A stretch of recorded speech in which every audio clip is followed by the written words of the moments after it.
السلام علیکم ورحمۃ اللہ وبرکاتہ۔ بسم اللہ الرحمن الرحیم۔ الصلاة والسلام علی اشرف الانبیاء والمرسلین نبینا محمد وعلی آلہ وصحبہ اجمعین وعلی من تبعہم بإحسان الی یوم الدین وبعد۔ فاعوذ باللہ من الشیطان الرجیم۔ یا بنی اسرائیل اذکروا نعمتی التي انعمت علیکم وانی فضلتکم علی العالمین واتقوا یوما لا تجزی نفس عن نفس شیئا ولا يقبل منها شفاعة ولا يؤخذ منها عدل ولا هم ينصرون۔ اللهم أرنا الحق حقا وارزقنا اتباعه وأرنا الباطل باطلا وارزقنا اجتنابه۔ اللهم علمنا ما ينفعنا وانفعنا بما علمتنا وارزقنا علما۔ رب اشرح لی صدری ویسر لی امری واحلل عقدۃ من لسانی یفقہوا قولی۔ برادران اسلام، واجب الاحترام بزرگوں، دوستوں، عزیز ساتھیوں، لائق احترام ماؤں اور بہنوں، تفسیر القرآن اللہ تبارک و تعالیٰ کے فضل و کرم سے جاری و ساری ہے، جس میں میں نے گزشتہ کے درس میں آپ کے سامنے 47 to 59 سورہ بقرہ کے آیات تلاوت کی اور اس کا ترجمہ پیش کیا۔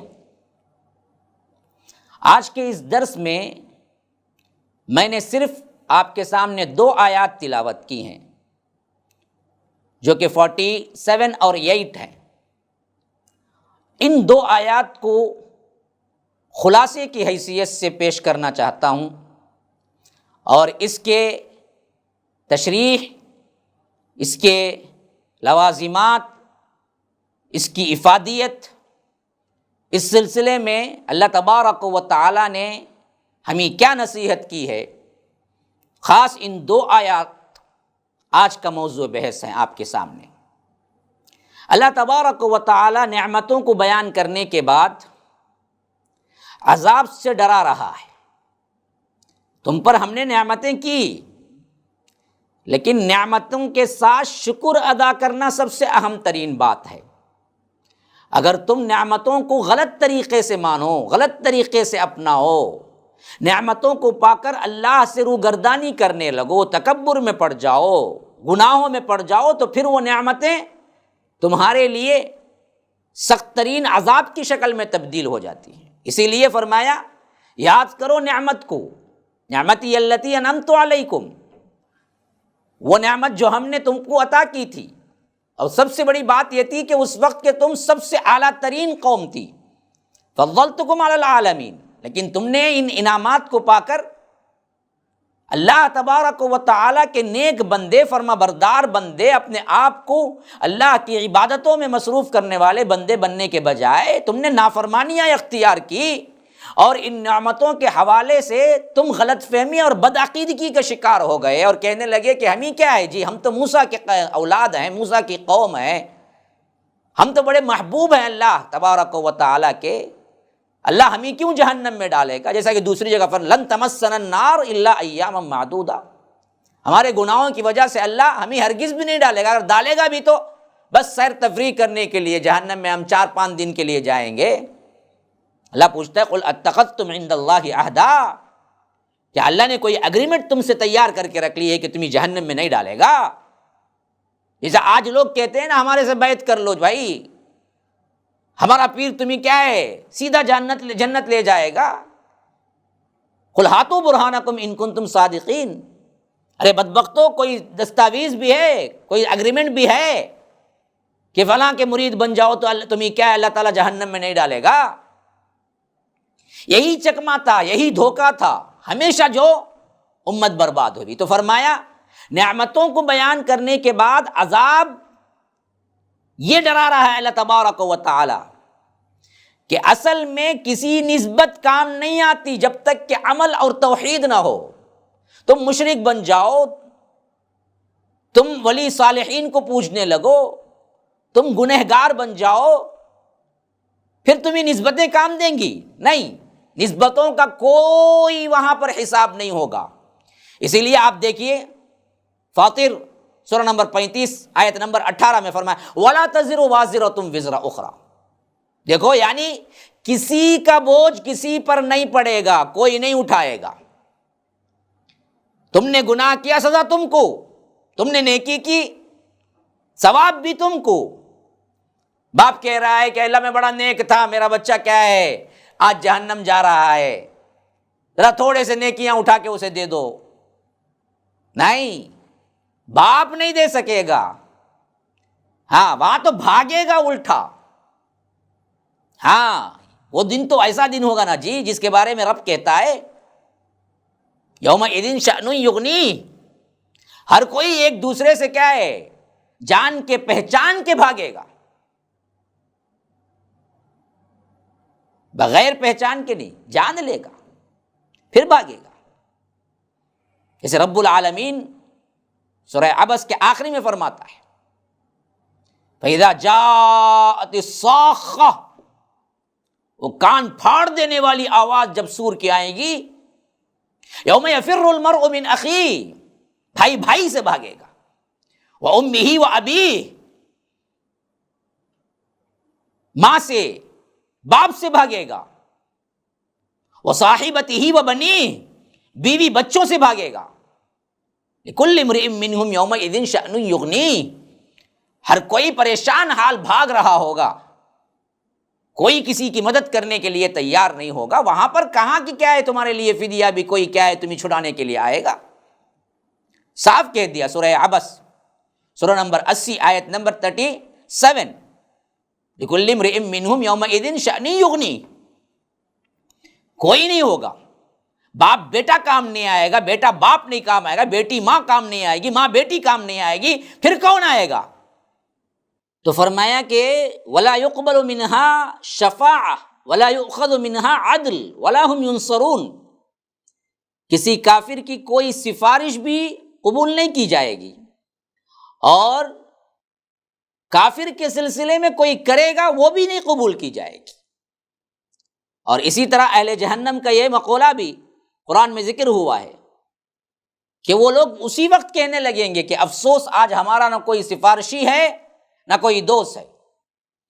اور فرمایا کہ فدیہ بھی نہیں لیا جائے گا جو کفر پہ مر جاتے ہیں، جو شرک پہ مر جاتے ہیں. دوسری جگہ آل عمران میں فرمایا کہ زمین بھر اتنا سونا دے کر فدیے میں نکل جانا چاہیں، چھٹکارا پانا چاہیں تو اللہ تبارک و تعالی انہیں نہیں چھوڑے گا. پہلے تو وہاں پر کیا ہے، ایک ذرہ بھی نہیں ہوگا ان کے ہاتھ میں، لیکن مثال کے طور پر رکھ لیا جائے، انہیں سونا مل جائے، سونا بھی اتنا، ہاں، زمین بھر اتنا سونا. فرمایا کہ زمین بھر اتنا سونا لے کے بھی آ جاؤ، لیکن ہم وہاں پر یہ سونا فدیے میں قبول نہیں کریں گے. تو آپ اپنے اعمال کو درست کرو. سب سے اہم ترین چیز ہے اعمال کو درست کرو. اور اسی طرح نہ کوئی بے ہوگی، نہ کوئی دوستی، نہ بھائی چارگی.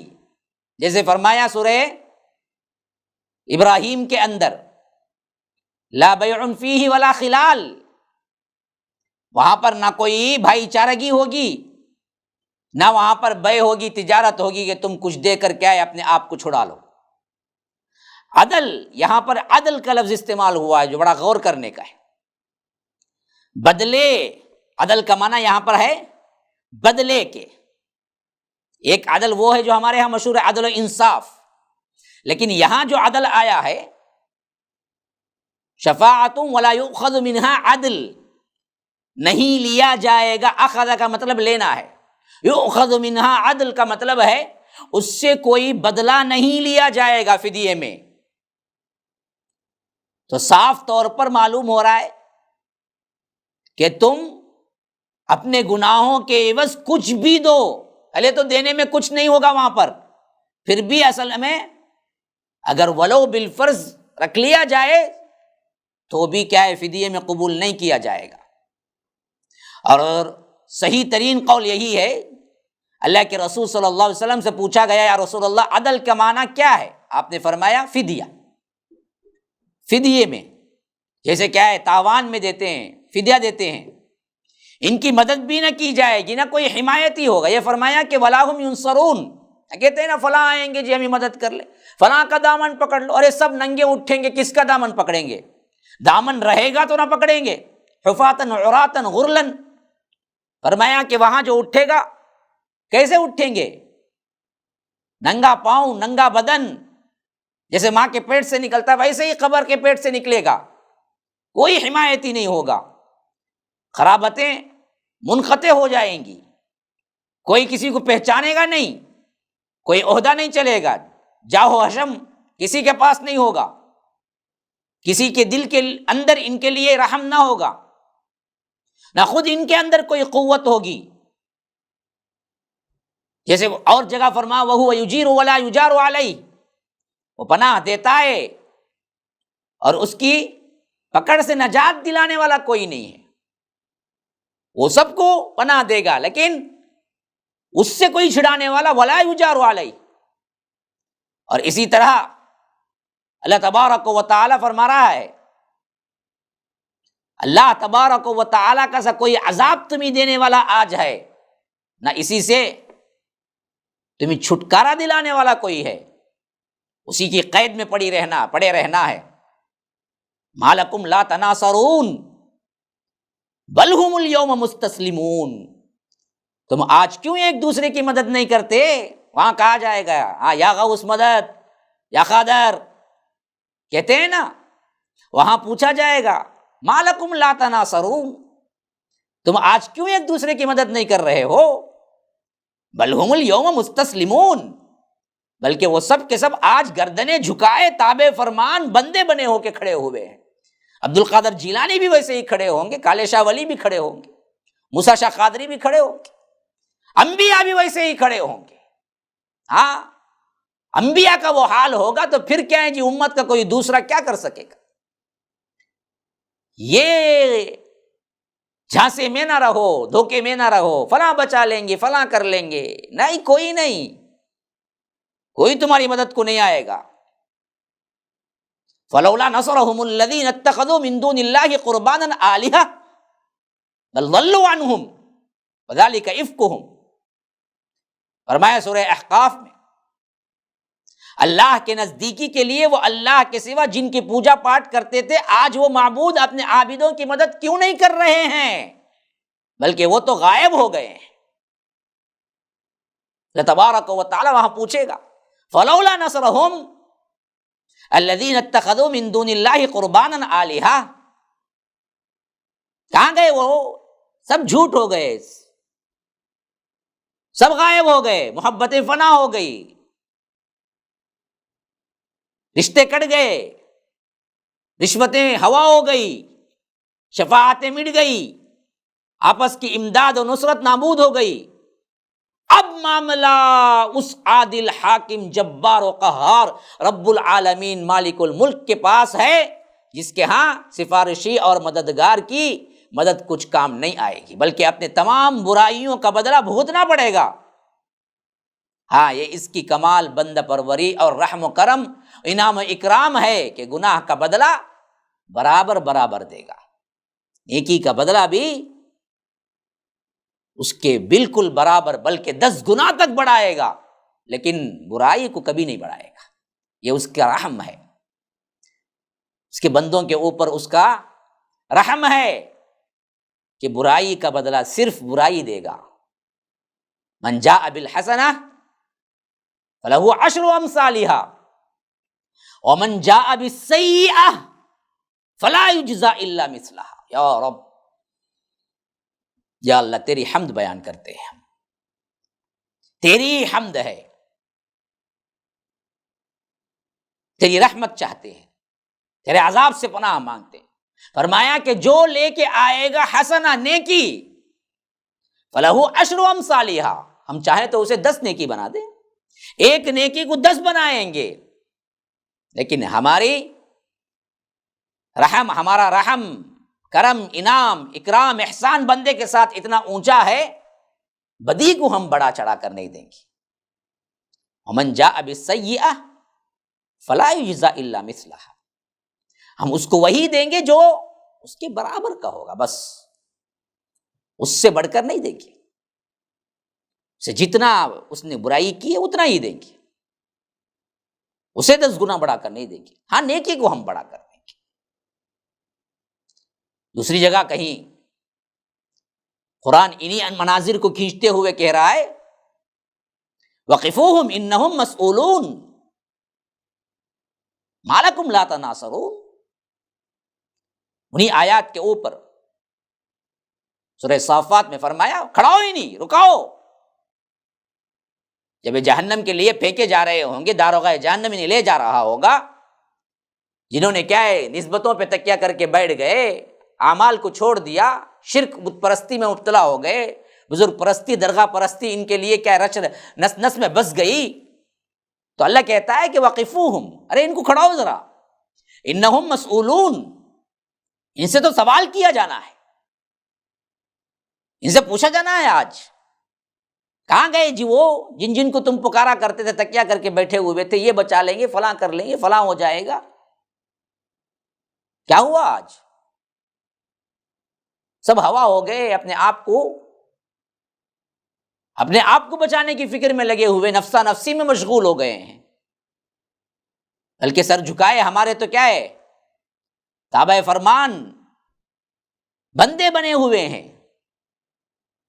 حتیٰ کہ یاد رکھو جن لوگوں نے کیا یہ عقیدہ گھڑ لیا ہے کہ فلاں بچا لیں گے، حضرت عیسیٰ جیسی شخصیت جن کو رب نے اپنے کن سے پیدا کیا، وہ بھی اپنے ماننے والوں اور عیسائیوں کے لحاظ سے صاف کہہ دیں گے رب کے سامنے کہ اے اللہ یہ تیرا اور تیرے بندے کا معاملہ ہے،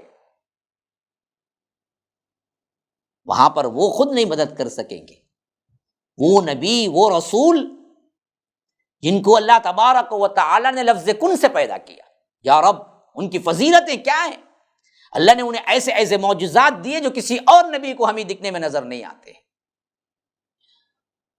پرندے کو کیا ہے مٹی سے بناتے، اپنے ہاتھوں سے بناتے، پھونک دیتے تو پرندہ زندہ بن کے اڑ جاتا تھا، مادرزاد کوڑی، مادرزاد اندھا، ماں کے پیٹ سے اندھا پیدا ہوا، ایسے کو بھی صرف ہاتھ پھیر دیتے تو اچھا ہو جاتا، وَإِذْ تَخْلُقُ مِنَ الطِّينِ كَهَيْئَةِ الطَّيْرِ بِإِذْنِي فَتَنفُخُ فِيهَا فَتَكُونُ طَيْرًا بِإِذْنِي وَتُبْرِئُ الْأَكْمَحَ وَالْأَبْرَصَ بِإِذْنِي وَإِذْ تُخْرِجُ الْمَوْتَى بِإِذْنِي، مردے کو زندہ کر دیتے تھے۔ اللہ تبارک و تعالی نے اتنا بڑا معجزہ دینے کے بعد خود ان کا پیدا ہونا بھی معجزہ تھا، اور آخر میں امت ستانے لگی تو پھر اللہ تبارک و تعالی نے انہیں آسمانوں پہ زندہ اٹھا لیا۔ قال اللہ یا عیسیٰ انی متوفیک ورافعک الی ومطہرک من الذین کفروا وجاعل الذین اتبعوک فوق الذین کفروا الی یوم القیامہ۔ یاد کرو موقع حضرت عیسیٰ علیہ السلام سے اللہ تبارک و تعالیٰ کہہ رہا ہے ہم نے تمہیں جسم و جان سے ہم نے تمہیں اپنے پاس اٹھا لیا، ورافعک الی، اور معراج میں اللہ کے رسول صلی اللہ علیہ وسلم گئے تھے تو دوسرے آسمان پہ ملاقات کی، ابھی بھی جو لوگ حضرت عیسیٰ کو پکار رہے ہیں یہ تو ولی ہیں جن کو خود یہ لوگ مان رہے ہیں کہ مردہ ہو گئے، مرے، پھر جا کے اندر زندہ ہو گئے، عجیب فلسفہ ہے، اتنا تو مانتے ہیں، اگر مرے نہیں تو پھر دفنائے کیوں ان کو؟ عبد القادر جیلانی کو دفنائے کون؟ کالے شاہ ولی کو کیوں دفنائے؟ تو یہ مانتے ہیں اندر پھر زندہ ہو گئے، یہ نبی تو وہ ہیں جو ابھی مرے ہی نہیں، موت تو بعد میں آئے گی نا جی، یہاں پر آنے کے بعد آئے گی، اب فی الوقت جو پکار رہا ہے کیا یہ جائز ٹھہرا؟ نہیں، حالانکہ ابھی زندہ ہیں، آسمانوں میں ہیں، ہونے کے باوجود پکار نہیں سن سکتے، تو جو مر گئے، جو تمہارے قول کے مطابق تو مر گئے بعد میں زندہ ہوئے، وہ کہاں سے سن سکتے ہیں؟ اس لیے اللہ تبارک و تعالی وہ حوار، وہ بات چیت جو قیامت کے وقت ہوگی حضرت عیسیٰ علیہ السلام سے حشر کے میدان میں تمام پکارنے والوں کو کھڑا کر کے اللہ تبارک و تعالیٰ پوچھے گا. وہ مائدہ کے اندر اختتام میں آخری میں مائدہ کے آخری میں وہ آیتیں تمام کے تمام رکھا ہے. عقل کے ہوش کے ناخن لو مسلمانوں، دیکھو اس طرح اپنے عقیدے کو برباد نہ کرو. اس لیے اللہ تبارک و تعالیٰ کہتا ہے کہ یاد کرو وہ موقع اذ قال اللہ یا عیسیٰ، جب اللہ تبارک و تعالیٰ حضرت عیسیٰ سے گفتگو کرے گا، پوچھے گا یا عیسیٰ ابن مریم اانت قلت للناس، کیا تم نے لوگوں سے یہ کہا تھا اتخذونی و امی الہین من دون اللہ، مجھے اور میری اماں کو یعنی حضرت مریم کو اللہ کو چھوڑ کر اللہ کے علاوہ معبود بنا لو، پکارو مجھے. اچھی طرح دیکھو اللہ تبارک و تعالی یہ بات چیت ہوں گی کب؟ حشر کے میدان میں. لیکن ذکر رکھ دیا تاکہ کوئی مسلمان اپنا عقیدہ خراب نہ کر لے. جب پوچھا جائے گا لیکن ابھی رکھ دیا. انت قلت للناس، کیا تم نے کہا لوگوں سے اتخذونی، مجھے بنا لو، و امی الہین، اور میری اماں کیوں، مجھے اور میرے اماں کو تم پکارو، الہ بنا لو اللہ کو چھوڑ کر. تو حضرت عیسیٰ کہیں گے قال سبحانک، اے اللہ تو پاک ہے، میں کیسے کہہ سکتا، ما یقول لی، میں کیسے ایسا کہہ سکتا ہوں، ان اقول ما لیس لی بحق، جو حق نہیں ہے، جو صحیح نہیں ہے، جو باطل ہے، جو شرک ہے، یہ بات میں کیسے کہوں گا، ہرگز بھی میں نے نہیں کہا. ان کنت قلتہ فقد علمتہ، اے اللہ اگر میں کہہ بھی دیتا، اے اللہ تو جاننے والا ہے، تو عالم الغیب والشہادہ ہے، تجھے معلوم ہو جاتا، تو جانتا ہے میں نے کبھی نہیں کہا. کل یہی حالت ان لوگوں کے ساتھ بھی ہوگی جو عبد القادر جیلانی کو غوث اعظم بنا کے پکار رہے ہیں. کل ان کو کھڑا کر کے، ان کے پکارنے والوں کو سامنے کھڑا کر کے اللہ پوچھے گا کیا تم نے دعوت دی تھی اپنی زندگی میں کہ مجھے پکارتے رہا کرو؟ وہ اللہ کے نیک بندے تھے، ہمیں امید ہے وہ بھی یہی جواب دیں گے، اے اللہ تو جانتا ہے، میں جب تک رہا توحید کی دعوت دیتا رہا، میں جب تک رہا تیری عبادت کی دعوت دیتا رہا، اپنی عبادت کی نہیں، مجھے پکارنے کی نہیں. اگر میں ایسا کہا ہوتا اللہ تو جانتا ہے. یہی حال ہر نیک بندے کا ہوگا جن کو بدبختوں نے بعد میں آگے چل کر اللہ تبارک و تعالیٰ کا شریک یا نظر و نیاز یا دعا کے لیے بنا لیا ہے. تو حضرت عیسیٰ بھی یہی کہیں گے ان کنتو قلتہ فقد علمتہ، اگر میں ایسا کہا ہوتا تو اے اللہ تجھے معلوم ہوتا. تعلم ما فی نفسی ولا اعلم ما فی نفسک، میرے دل کے اندر، میرے نفس کے اندر، میرے اندر کیا کچھ ہے وہ اللہ تو جانتا ہے، لیکن تیرے نفس میں کیا ہے، تیرے دل میں کیا ہے، اللہ میں نہیں جانتا. تعلم ما فی نفسی ولا اعلم ما فی نفسک انک انت علام الغیوب، اے اللہ تو ہی ہے جو غیبوں کا جاننے والا ہے. عالم الغیب بھی نہیں ہے، یعنی لفظ ہے علام الغیوب. علام مبالغے کا صیغہ ہے، سب سے بہتر جاننے والا، سب کچھ جاننے والا. پھر وہ بڑی عاجزی کے ساتھ کہیں گے ما قلت لهم الا ما امرتنی به، اے اللہ میں تو اس کے علاوہ کچھ نہیں کہا پوری زندگی جو کہتا رہا، وہ تو وہی تھا جو تو نے مجھے حکم دیا تھا. ما قلت لهم الا ما امرتنی به ان اعبدوا اللہ ربی و ربکم، ایک اللہ ہی کی عبادت کرو جو میرا بھی رب ہے تمہارا بھی رب ہے. یہی حکم تو نے مجھے دیا تھا، یہی حکم میں نے پہنچایا تھا. صاف انکار کر دیں گے اپنے عبادت کرنے سے. یاد رکھو نبی کا یہ حال ہے تو پھر ولی کا کیا حال ہوگا، وہ کہاں مدد کر سکیں گے تمہاری. صاف کہہ دیں گے ہم اس سے مبرہ ہیں، ہم نے نہیں کہا، ان لوگوں نے خود ایجاد کر لی. ان اعبدوا اللہ ربی و ربکم وکنت علیہم شہیدا ما دمت فیہم، جب تک میں رہا ان کے درمیان یہی حکم دیتا رہا کہ رب کی عبادت کرو، شہیدا ما دمت فیہم فلما توفیتنی، اے اللہ جب تو مجھے آسمانوں میں اٹھا لیا، کنت انت رقیب علیہ، اس کے بعد تو نگران تھا، مجھے پتا نہیں میرے بعد ان لوگوں نے کیا کیا، ان بدبختوں نے، تو نے مجھے اٹھا لیا آسمانوں پر، مجھے نہیں پتا۔ زندہ ہونے کے باوجود بھی اس عالم کو چھوڑ کر آسمانی عالم ایک اور عالم میں پہنچے تو نہیں سن سکتے، تو بدبختوں یہ کیسے سن سکتے ہیں جو مردہ ہو گئے ہیں؟ اچھی طرح سمجھ لو اس آیت کے مضمون، واتقوا یوما لا تجزی نفس عن نفس شیئا ولا يقبل منها شفاعة ولا يؤخذ منها عدل ولا هم ينصرون، ڈرو اس دن سے جب کوئی نفس کسی نفس کے کام نہیں آئے گا، لا تجزی نفس عن نفس شیئا، کسی چیز میں کوئی نفع نہیں ہو سکتا، کوئی مدد نہیں ہو سکتی، ولا يقبل منها شفاعة، کوئی شفاعت قبول نہیں ہوگی، ولا يؤخذ منها عدل، کوئی بدلہ، کوئی معاوضہ، کوئی کیا فدیہ نہیں ہوگا، ولا هم ينصرون، نہ کہیں سے کوئی مدد کی جائے گی۔ اس کی تفصیل یہ بات یاد رکھ لیجیے، فرمایا اسی واسطے وَكُنْتُ عَلَيْهِمْ شَهِيدًا مَا دُمْتُ فِيهِمْ، جب تک میں رہا میں یہی دعوت دی، فَلَمَّا تَوَفَّيْتَنِي كُنْتَ أَنْتَ الرَّقِيبَ عَلَيْهِمْ، جب مجھے تو نے اٹھا لیا، وفات دے دی، وفات کا ایک مطلب ہے اٹھایا جانا بھی ایک مطلب ہے، پھر اس کے بعد تو نگران ہے، مجھے نہیں پتا کہ یہ لوگ کیا کیے تھے، وَأَنْتَ عَلَى كُلِّ شَيْءٍ شَهِيدٌ، تو ہر چیز پر گواہ ہے۔ ان تعذبهم فانهم عبادک، اب یہ رحم ہے، کہہ رہے ہیں کہ اے اللہ یہ تیرے بندے ہیں، اگر تو ان کو عذاب دے تو یہ تیرے بندے ہیں، ان تعذبهم فانهم عبادک، میں کچھ نہیں کر سکتا، تیرے بندے ہیں، تو چاہے تو انہیں عذاب دے، چاہے تو معاف کر دے، لیکن رب نے اصول بتا دیا کہ میں مشرکوں کو معاف نہیں کروں گا، لا یغفر ان یشرک بہ ویغفر ما دون ذلک لمن یشاء۔ تو مسلمانوں سبق حاصل کرو، تبرکن خالی تفسیر سن لینا نہیں ہے، بلکہ کیا ہے، اس واسطے کہ ہم اس پر عمل کریں، اس کو گہرائی کے ساتھ سمجھیں، سنیں، تو اس کے لیے جدوجہد کریں۔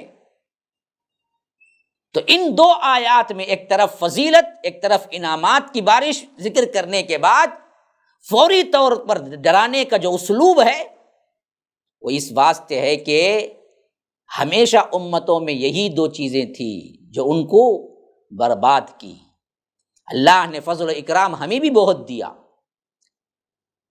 بس چند سالوں میں پوری دنیا تک ہم کیا ہیں، اللہ تبارک و تعالیٰ کے فضل و کرم سے حکومت کرتے تھے، اللہ نے بڑے انعام و اکرام دیے، مال و دولت کے انبار لگا دیے، دولت کیا ہے قدموں میں آ کے پڑی رہتی تھی، لیکن جب تک دین میں توحید رہی، اطاعت رہی، اللہ تبارک و تعالی ہمیں اور دیتا رہا، اور دیتا رہا، اور دیتا رہا۔ لیکن جب ان انعامات کو ہم نے ناشکری سے، اللہ کی نافرمانی سے، اللہ کے ساتھ شریک کرنے پر، خبوں کو، جبوں کو، جھنڈوں کو، بنڈوں کو عبادت گاہیں بنا لیا اور اللہ کے ساتھ صراحتاً شرک کرنے لگے، تو اللہ تبارک و تعالی نے پھر ہم پر ایسی مار ماری جو کہ بنی اسرائیل کو اس وقت ہوا اور آج ہم پر ہو رہا ہے۔ اس واسطے کہ ہم نے کیا کیا، بہت سے لوگ اس کے کئی توجیحات پیش کرتے ہیں، ہمارے پاس کیا ہے، علم نہیں ہے، ہمارے پاس فلاں نہیں ہے، ہمارے پاس دولت نہیں ہے، ہمارے پاس کیا ہے، سلطنت نہیں ہے، ہم کیوں ذلیل ہیں، ہمارے پاس یہ نہیں ہے، ہمارے پاس وہ نہیں ہے، انجینئرز نہیں ہیں، ڈاکٹرز نہیں ہیں۔ یاد رکھیے یہ سب کاز نہیں ہے، ایک ہی کاز ہے، ہمارے پاس توحید نہیں ہے، اور ایک ہی وجہ ہے مار کھانے کی، ہمارے اندر شرک آ گیا ہے۔ یہی ایک چیز ہے جس سے رب العالمین ذلیل کرتا ہے قوموں کو، یہی ایک چیز ہے جس سے رب العالمین انعام و اکرام کرتا ہے۔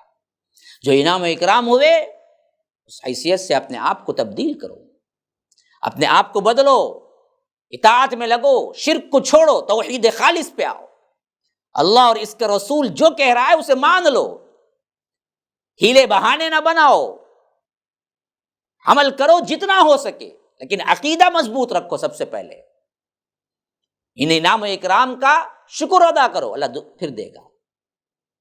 نہیں، کفر کرو گے، اپنی روش نہیں بدلو گے، ہیلے بہانے تراشتے رہو گے، پیٹ بھرو مولوی جیب بھرو پیروں کے باتوں میں آتے رہو گے، ان کو نظر و نیاز دیتے رہو گے، جو لوگ شیطان کی طرف بلا رہے ہیں انہی کی بات مانتے رہو گے، تو یاد رکھو کل قیامت کے دن یہ کتنے جبے قبے ان کے کتنے بڑے بڑے کیوں نہ ہو، 7 گز لمبے کیا ہیں دوپٹے کیوں نہ ہو، وہاں پر کوئی سفارشی نہیں ہے، کوئی نہیں بنے گا، صاف انکار کر دیں گے، اللہ کے بندے اللہ کے نبی انکار کر دیں گے، تو یہ گنہگار کس مقام پہ، ان کا کیا مقابلہ ہو سکتا ہے؟ تو سنو، تبدیل کرو اپنے آپ کو، توحید پر قائم رہو۔ تو یاد رکھیے جب ہمارے اندر توحید آ جائے گی نا، پھر اللہ اپنی نعمتوں کی بارش شروع کر دے گا۔ اللہ تبارک و تعالی ہمیں سمجھ کی توفیق عطا فرمائے، اللہ تبارک و تعالی ہم پر رحم فرمائے، ہمارے اندر کے جو شرکیہ اعتقادات ہیں اللہ تبارک و تعالی ان کو نکالے، توحید خالص عطا کرے اور اسی پر استقامت کے ساتھ زندگی گزارنے کی توفیق دے۔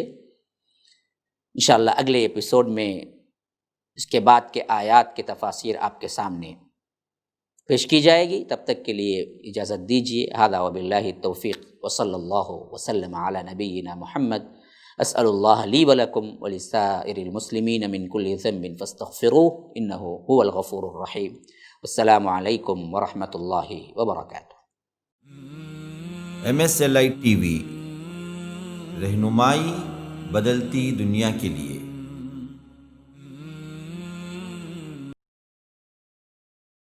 السلام علیکم ورحمۃ اللہ وبرکاتہ۔ بسم اللہ الرحمن الرحیم، وبہ نستعین واصلی واسلم علی رسولہ الکریم، وبعد۔ برادران اسلام، واجب الاحترام بزرگوں، دوستوں، عزیز ساتھیوں، لائق احترام ماؤں اور بہنوں، الاحادیث النبویہ کے تحت درس بخاری اللہ کے فضل و کرم سے آپ لوگوں کے سامنے مسلسل چلا آ رہا ہے۔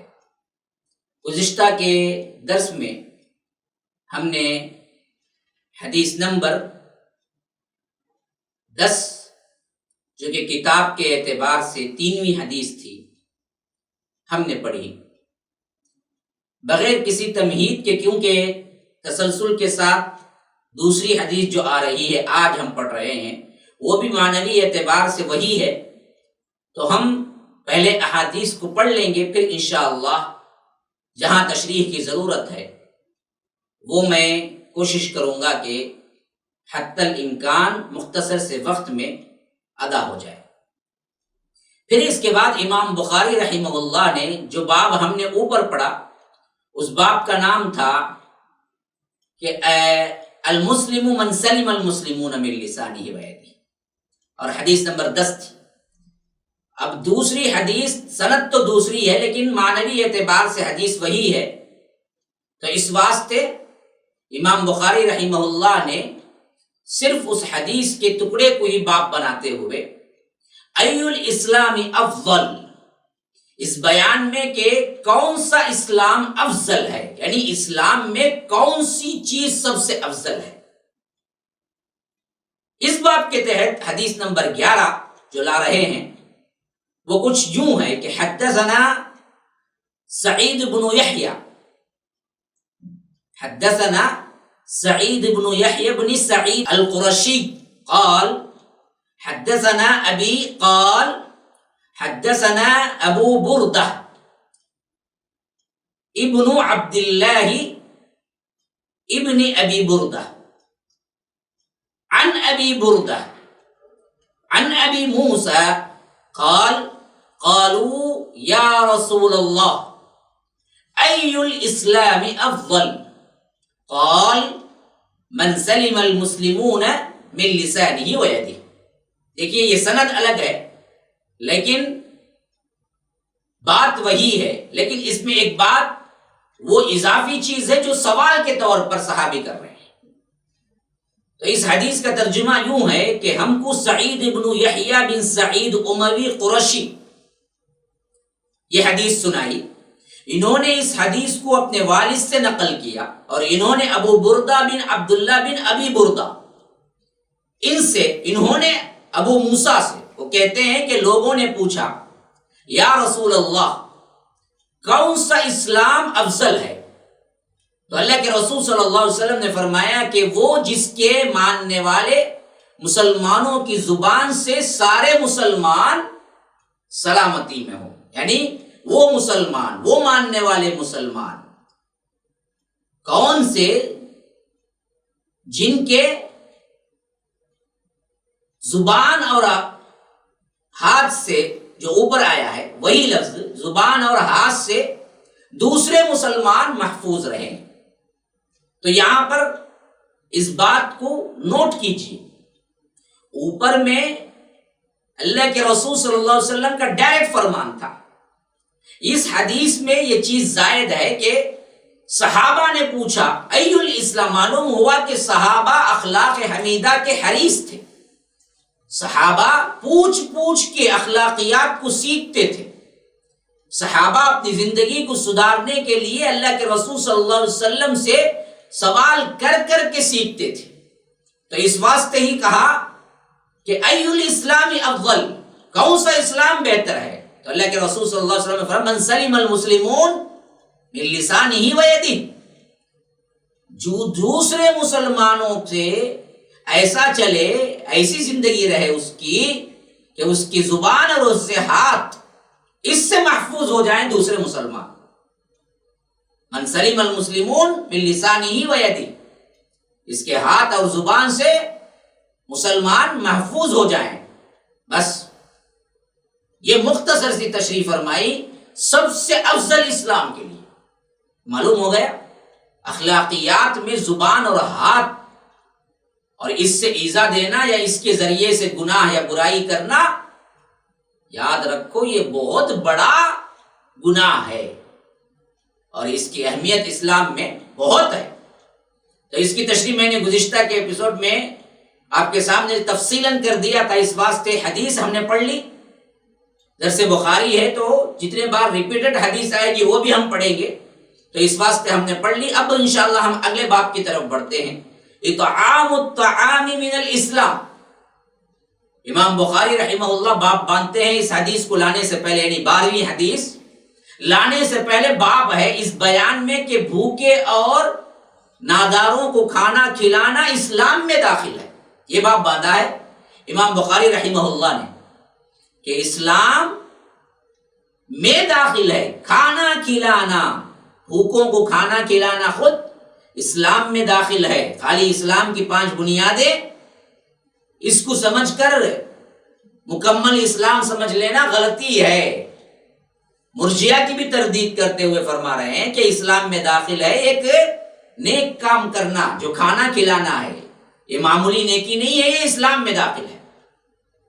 تو روایت کچھ یوں ہے، حدثنا عمرو بن خالد، حدثنا عمرو بن خالد قال حدثنا الليث عن يزيد عن ابي الخير عن عبد الله بن عمرو ان رجلا سأل رسول الله صلى الله عليه وسلم اي الاسلام خير قال تطعم الطعام وتقرأ السلام على من عرفت ومن لم تعرف۔ یا رب کیا بہترین بات بتلائی ہے۔ دیکھو آج معاشرے سے کیا ہے، یہ چیزیں مخفوض ہوتی جا رہی ہیں۔ حدیث کا ترجمہ کچھ یوں ہے، ہم سے حدیث بیان کی عمرو بن خالد نے، ان کو لیث نے بیان کیا، وہ روایت کرتے ہیں یزید سے، اور ان سے ابو الخیر نے روایت کیا، اور وہ عبداللہ بن عمرو بن عاص سے روایت کرتے ہیں۔ وہ روایت کرتے ہیں کہ ایک دن ایک آدمی نے اللہ کے رسول صلی اللہ علیہ وسلم سے پوچھا کون سا اسلام بہتر ہے؟ اللہ کے رسول صلی اللہ علیہ وسلم نے فرمایا تطعم الطعام، کھانا کھلاؤ، کھانا کھلاؤ۔ کھانا کھلانا بہت بڑی نیکی ہے، خالی یہ سوشل سروس کا ایک کام نہیں ہے۔ آج جو لوگ اسلام کے نماز روزے عبادات کے پابند ہوتے ہیں وہ اس طرح کے سوشل ایکٹیویٹیز میں زیرو ہوتے ہیں، اور جو لوگ سوشل ایکٹیویٹیز میں بہت اعلیٰ درجہ ہوتا ہے، غریبوں کی مدد، بھوکوں کو کھانا کی، وہ نماز روزے میں بالکل زیرو ہوتے ہیں۔ اس طرح ہم نے کیا کر دیا، ان دونوں کو ٹکڑے کر کے تقسیم کر کے اسلام کی خوبصورتی کو ہی نکال دیا۔ یہ دونوں مل کے رہیں، ہاں عبادتوں میں بھی تم برابر رہو، لوگوں کے کام آنے میں بھی تم برابر رہو۔ اس لیے فرمایا کہ تطعم الطعام، دیکھو کھانا کھلاؤ، کھانا جس کی بھی ضرورت ہے اس کو کھلاؤ۔ کھانا بہت بہترین عمل ہے، دنیا میں دیکھنے میں تو ایسا آتا ہے کہ جو اس کے لیے وقف ہوا، جو 5-10 کو کھلایا کرتا تھا، اللہ اس کو ایک دن میں ہزاروں لوگوں کو کھانا اس کے ذریعے کھلا رہا ہے، کبھی اس کے اندر کمی نہیں ہوئی۔ یہ ایک ایسا عمل ہے جو کبھی نہیں کم ہوتا۔ فقیر بھی اگر کسی کو کھلانے لگ جائے نا، امیر بن جائے۔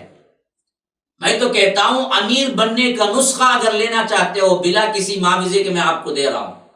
آج ہر ایک تنگی کا شکار ہے اور پوچھتا ہے مولوی صاحب کرنا کیا ہے، بزنس نہیں چل رہا ہے، فلاں ہے۔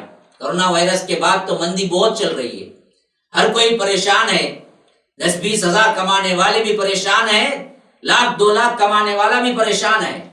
میں اس کو دے رہا ہوں بلا کسی معاوضے کے، میں اپنی فیس معاف کر رہا ہوں، آپ کو نسخہ دے رہا ہوں۔ امیر بننے کا نسخہ چاہتے ہو نا، کھانا کھلاؤ، کھانا کھلاؤ۔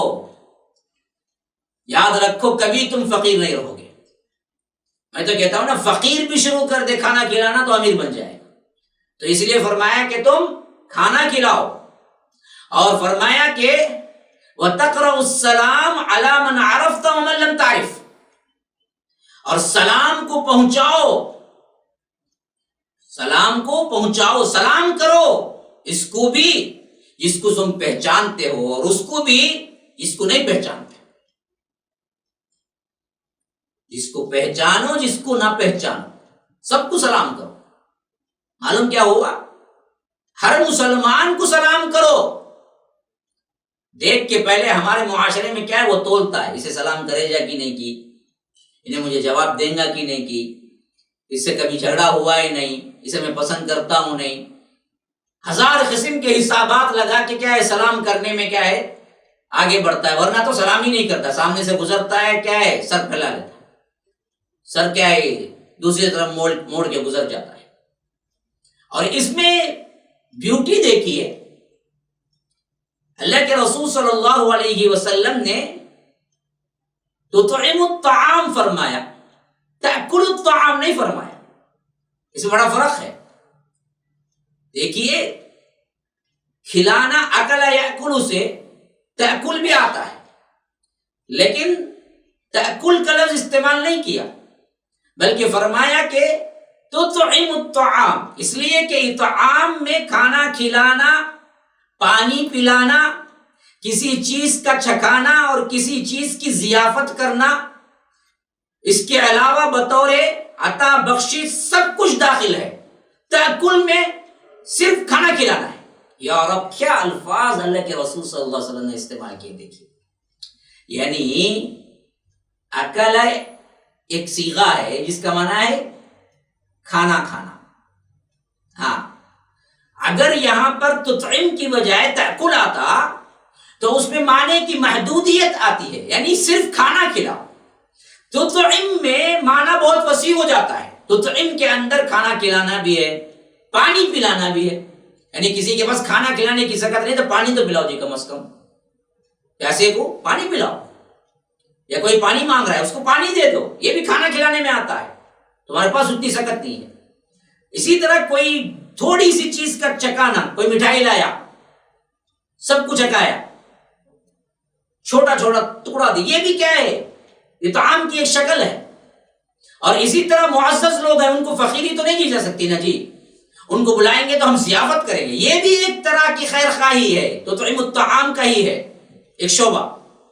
اور اسی طرح بطور بخشش کے ویٹر کو کچھ دے دیتے ہیں، کسی نے کیا ہے آپ کا بوجھ اٹھایا ساتھ میں، اس کو کچھ عطا کر دیتے ہیں، کسی کو کچھ بخش دیتے ہیں، یہ بھی تطعیم میں آ جاتا ہے، تاکل میں وہ سب چیزیں نہیں آتی ہیں۔ تو اس واسطے اللہ کے رسول صلی اللہ علیہ وسلم نے یہ لفظ استعمال، تاکل الطعام نہیں کہا، تطعیم الطعام کہا۔ تو اس میں سب چیزیں داخل ہیں، جو بھی تم کرو گے نیت، اگر تمہارے لیے اللہ تبارک و تعالی نے موقع فراہم کیا اور تم نے یہ کیا اور نیت ثواب کیے، تو ان سب چیزوں سے بھی ثواب ملے گا تمہیں۔ اور دوسری بات جو معلوم ہی وہ مسلمان جو بھی ہو، آشنا ہو، سناشا ہو یا غیر آشنا ہو، جو بھی ہو، جیسے بھی ہو، اس سے سلام کرو، وہ جواب دیتا نہیں دیتا اس کا مسئلہ۔ بہت سے لوگ سمجھتے وہ جواب نہیں دیتا، نہ دیا تو اس کا مسئلہ، تمہارا نہیں، تم نے تو کیا ہے ثواب لینے میں سبقت کی۔ اب وہ ہے جس نے کیا کیا، گناہ مول لیا۔ اس لیے جملہ مومنین کو باہمی طور پر جو بھائی بھائی ہیں، ہر ایک کو دیکھتے ہی سلام کرنا چاہیے، کہیں کے بھی باشندے ہوں، کسی بھی قوم سے ان کا تعلق ہو، اسلامی رشتہ اور کلمہ توحید کا تعلق ہے تو سب بھائی بھائی ہیں۔ اطعام الطعام یہ بھی سمجھ لیجئے، مکارم مالیہ سے اور اسلام مکارم بدنیہ سے متعلق ہے۔ دیکھیے اسلام اعضاء و جوارح سے، بدن سے متعلق ہے، اور اطعام الطعام مال سے جتنی بھی عبادتیں ہوں گی وہ اطعام میں آتے ہیں، تاکل میں نہیں آتے۔ کیا ایک لفظ میں کتنا بڑا معنی ہے، دیکھیے اسلام وہ ہے جو بدنی عبادتیں سب شامل ہیں اس میں، اور اطعام جو ہے جو مالی طور پر جتنے بھی ہیں وہ سب اسی واسطے کیا ہے، گویا کہ مالی اور بدنی طور پر جس قدر بھی مکارم اخلاق ہیں، ان سب کے مجموعے کا نام اسلام ہو گیا۔ اس لیے یہ بھی ثابت ہوا کہ جملہ عبادات میں داخل اسلام ہے، اور اسلام اور ایمان نتائج کے اعتبار سے ایک ہی چیز ہے۔ اسی واسطے امام بخاری اس حدیث کو لاتے وقت کہا کہ کھانا کھلانا اسلام میں داخل ہے، صاف طور پر انہوں نے کہا۔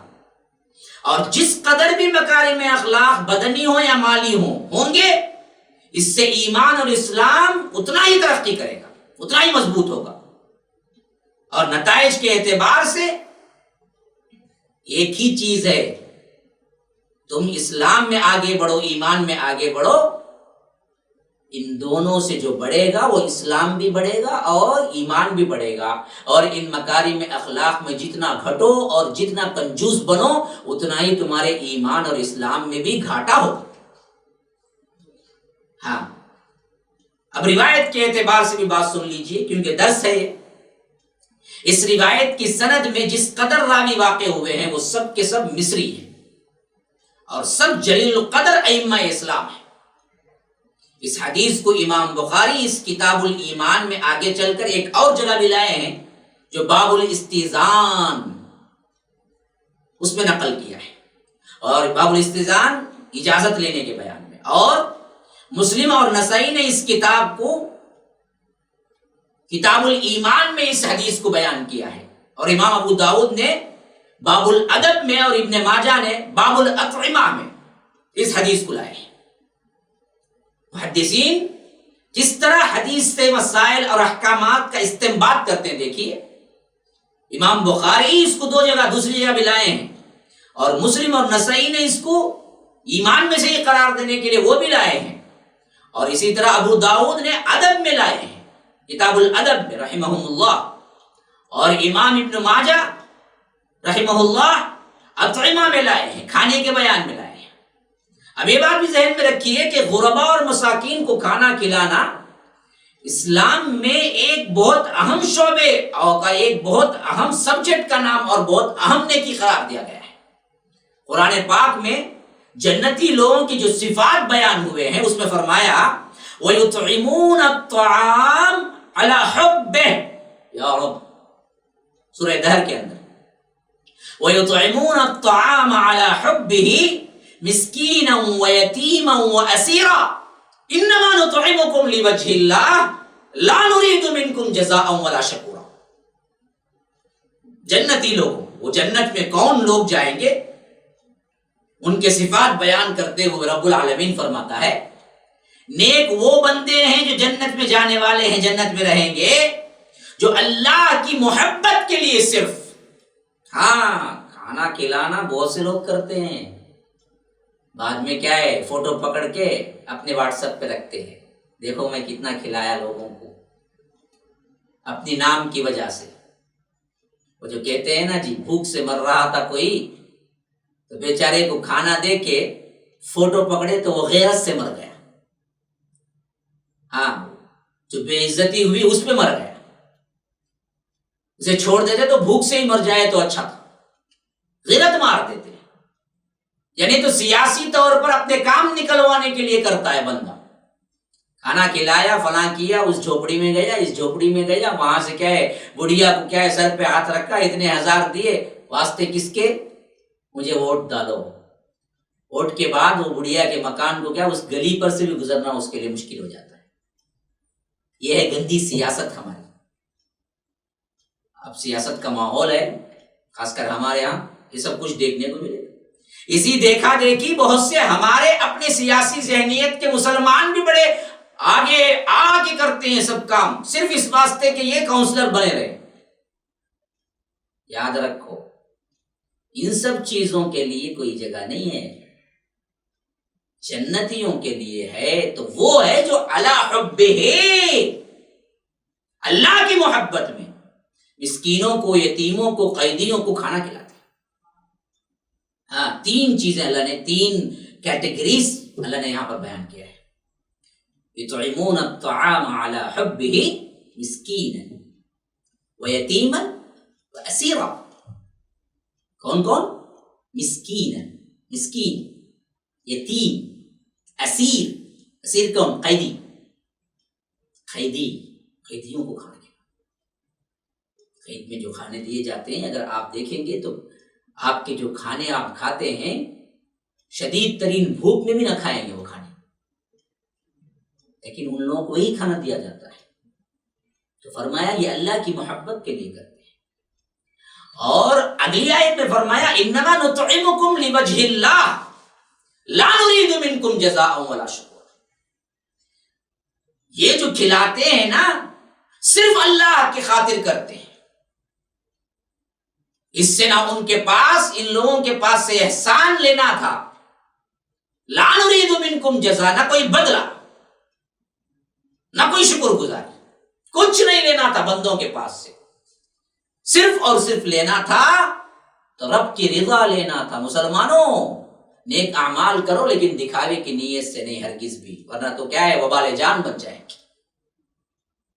اور دوسری بات جو آپ کو اس حدیث سے ہمیں ملتی ہے وہ یہ ہے کہ اس حدیث میں یہ ظاہر ہوتا ہے کہ اسلام کا منشا بنی نوع انسانیت کے اندر بھوک اور تنگ دستی کا اتنا مقابلہ کرنا ہے کہ کوئی انسان بھوک کا شکار نہ ہو، یعنی سلامتی اور امن کو اتنا وسیع کر دیا جائے کہ بد امنی کا ایک معمولی سا خدشہ بھی باقی نہ رہے۔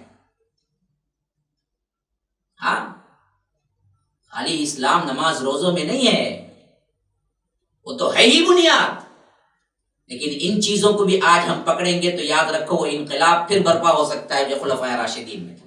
اسی واسطے ہم دیکھتے ہیں کہ خلفائے راشدین کے زمانے میں اتنا خیر ہوا، اتنا خیر ہوا، اتنا خیر ہوا، اتنا خیر ہوا، کوئی بھوکا نہیں رہتا تھا، کوئی بھوکا نہیں رہتا تھا۔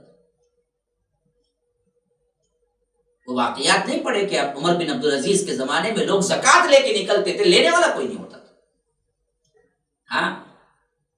عام شہری بھوکا سو جائے یہ بات خلفائے راشدین کے زمانے میں ہوتی ہی نہیں تھی۔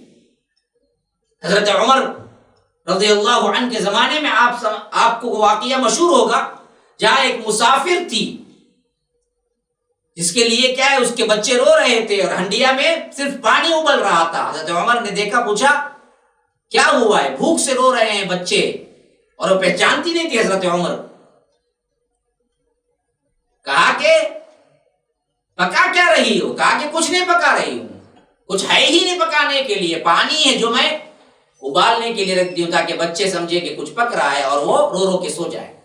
تو حضرت عمر بیت المال میں گئے، خود آٹا بوریا، آٹے کا جو بوریا تھا وہ خود اٹھایا، ساتھ میں غلام تھے۔ کہا کہ امیر المومنین میں کیوں ہوں؟ کہا کہ نہیں ہٹو، کل قیامت کے دن تم بوجھ اٹھاؤ گے میرا۔ خود کندھے پہ رکھا، آٹا گوندا، روٹی کھلائی۔ بچے جب ہنسنے لگے، مسکرانے لگے تو کہا کہ کل آ جانا امیر المومنین کے پاس، وہ تمہیں کیا ہے کچھ اور غلہ بھی دیں گے۔ تو وہ عورت بول اٹھی کہ کہاں عمر،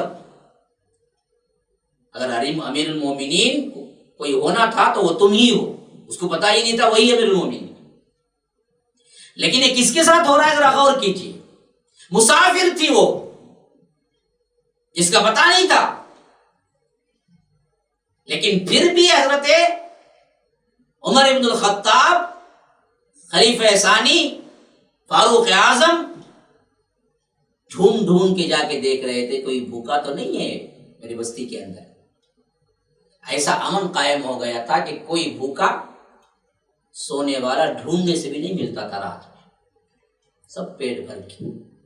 یہ اسلام کا نظام تھا، جب قائم ہوا تو اس طرح انسانیت کی مدد کی۔ آج بھی ہم یہ بتائیں یہ سب چیزیں اسلام ہی کے ہیں۔ اللہ کی قسم کھا کے کہتا ہوں جتنے بھی سوشل سروس اور جتنے بھی سوشل کام ہیں یہ اصل میں اسلام کی دین ہے، اسلام نے دیا۔ آج ہمارے مسلمان بھول گئے تو دوسرے لوگوں نے لے لیا، حالانکہ یہ اسلام ہے۔ اسی لیے ہر مسلمان کو مذہبی فرائض میں صرف نماز روزہ لینا نہیں ہے، بلکہ دیکھنا ہے بھوکوں کی، بدامنی کے خلاف امن کی جدوجہد کرے۔ تو یہ حقیقی اسلام اگر ابھر کے سامنے آئے گا تو یاد رکھو پھر دعوت کے لحاظ سے الگ سے کوئی طریقہ اختیار کرنے کی ضرورت نہیں ہوگی، بس اسلام کو دیکھے گا عملی طور پر اور وہ اسلام قبول کر لے گا۔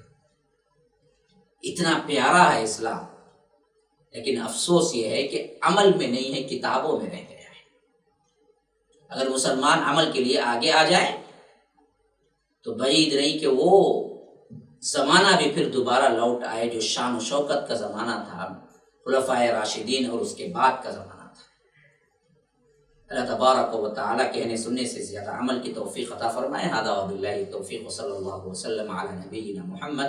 اسأل اللہ لی ولکم ولسائر المسلمین من کل ذنب فاستغفروہ انہ هو الغفور الرحیم۔ والسلام علیکم ورحمۃ اللہ وبرکاتہ۔ MSLI TV، رہنمائی بدلتی دنیا کے لیے۔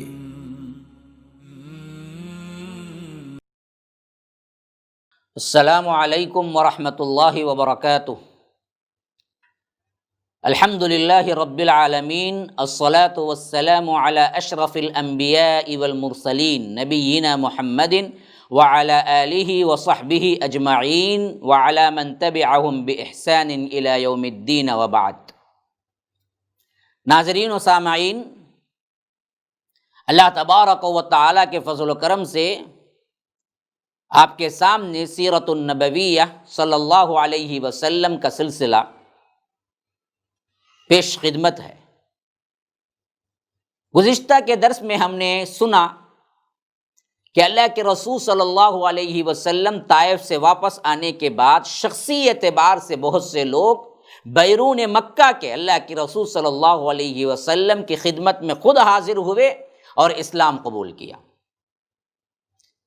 اور ان میں وہ لوگ بھی تھے جو بڑے بڑے جلیل القدر صحابی بنے آگے چل کر، جیسا کہ طفیل بن عمرو دوسی ہوں، ابو ذر غفاری ہوں۔ ان سلیم الفطرت سلیم القلب لوگوں کا اسلام کی طرف متوجہ ہونا اور خود آ کے اسلام قبول کرنا اس بات کی سب سے اہم ترین دلیل ہے کہ اسلام بالکل انسانی طبیعت کی مطابقت پر نازل ہوا ہے، اور عقل سلیم قلب سلیم رکھنے والا جب بھی اسلام کو پڑھتا ہے تو اس کے دل کے اندر سے یہ آواز نکلتی ہے کہ یہی ہے وہ حق جس کی تلاش تجھے تھی۔ انسانیت کے تمام پرابلمز کا حل اور انسانی زندگی کو بہترین گزارنے کا طریقہ اسلام ہے۔ ابھی یہ دور گزر رہا تھا، 10 نبوت اور 11 نبوت، یہاں تک کہ 11 نبوت کا موسم حج آ گیا، یعنی آخری، یوں سمجھیے کہ اینڈنگ سال، کیونکہ محرم آخری ہوتا ہے نا، حج ذوالحج جو ہے آخری ہوتا ہے، تو ذوالحج کا مہینہ 11 نبوت، اس وقت مکے کے کچھ حالات ایسے بن رہے تھے جو کہ بہت اہم ترین کام انجام ہونے والا تھا۔ اس حج میں بعض ایسے سعید الفطرت انسان آئے جو اسلام کی خدمت میں ایسے کامزن ہوئے کہ ان کے ذریعے سے مسلمانوں نے جو برسوں ظلم و ستم کی تپش محسوس کی تھی، راحت اور سکون کی نجات پائی۔ سن 11 نبوت، موسم حج، یوں سمجھیے کہ عیسوی اعتبار سے جولائی 620 عیسوی، ایسے وقت میں اسلام کو چند ایسے کارآمد بیج دستیاب ہوئے، ایسے شخصیات ملے جو دیکھتے دیکھتے چھوٹے سے ایک پودے کی طرح ہی تھے، جو چند لوگ اسلام قبول کیے، لیکن دیکھتے دیکھتے سر و قامت درختوں میں تبدیل ہو گئے، اور ان کی لطیف اور گھنی چھاؤں میں بیٹھ کر مسلمانوں نے برسوں ظلم و ستم کی تپش اٹھائی تھی اور جو تکلیفیں اٹھائی تھی، اس تپش سے راحت اور نجات پائی۔ اہل مکہ اللہ کے رسول صلی اللہ علیہ وسلم کو جھٹلانے اور لوگوں کو اللہ کے راست سے روکنے کا جو بیڑا، یہ یوں سمجھیے کہ اپنے آپ کو اس کا فریضہ سمجھ کر ان لوگوں نے جس طرح اللہ کے رسول صلی اللہ علیہ وسلم کے لیے رکاوٹیں پیدا کی تھی، تو اللہ کے رسول صلی اللہ علیہ وسلم اس لحاظ سے رات کی تاریکی میں کبھی نکلتے اور قبائل کے پاس تشریف لے جاتے اور ان کو دعوت اسلام پیش کرتے تاکہ کوئی مشرک درمیان میں کوئی پرابلم نہ کرے۔ اس واسطے رات کا کچھ حصہ خاص دعوت کے لیے رکھتے موسم حج میں اللہ کے رسول صلی اللہ علیہ وسلم۔ ایسے ہی ایک مرتبہ کا واقعہ، ایک رات جس میں خود حضرت ابو بکر رضی اللہ عنہ بھی ساتھ تھے اور حضرت علی رضی اللہ عنہ بھی تھے، ان دونوں کے ساتھ اللہ کے رسول صلی اللہ علیہ وسلم نکلے رات کا موقع، ایک طرف صدیق اکبر، ایک طرف حضرت علی اور اللہ کے رسول صلی اللہ علیہ وسلم۔ تو چند قبائل جو تھے، جو بنو زحل اور بنو شیبان، ان کے ڈیروں پر سے گزرے تو ان کو اسلام کے بارے میں بات چیت کی۔ انہوں نے کہا بات تو بہت اچھی ہے، یعنی حوصلہ افزا جواب دیا، لیکن اسلام قبول کرنے کا کوئی حتمی فیصلہ نہیں بتایا۔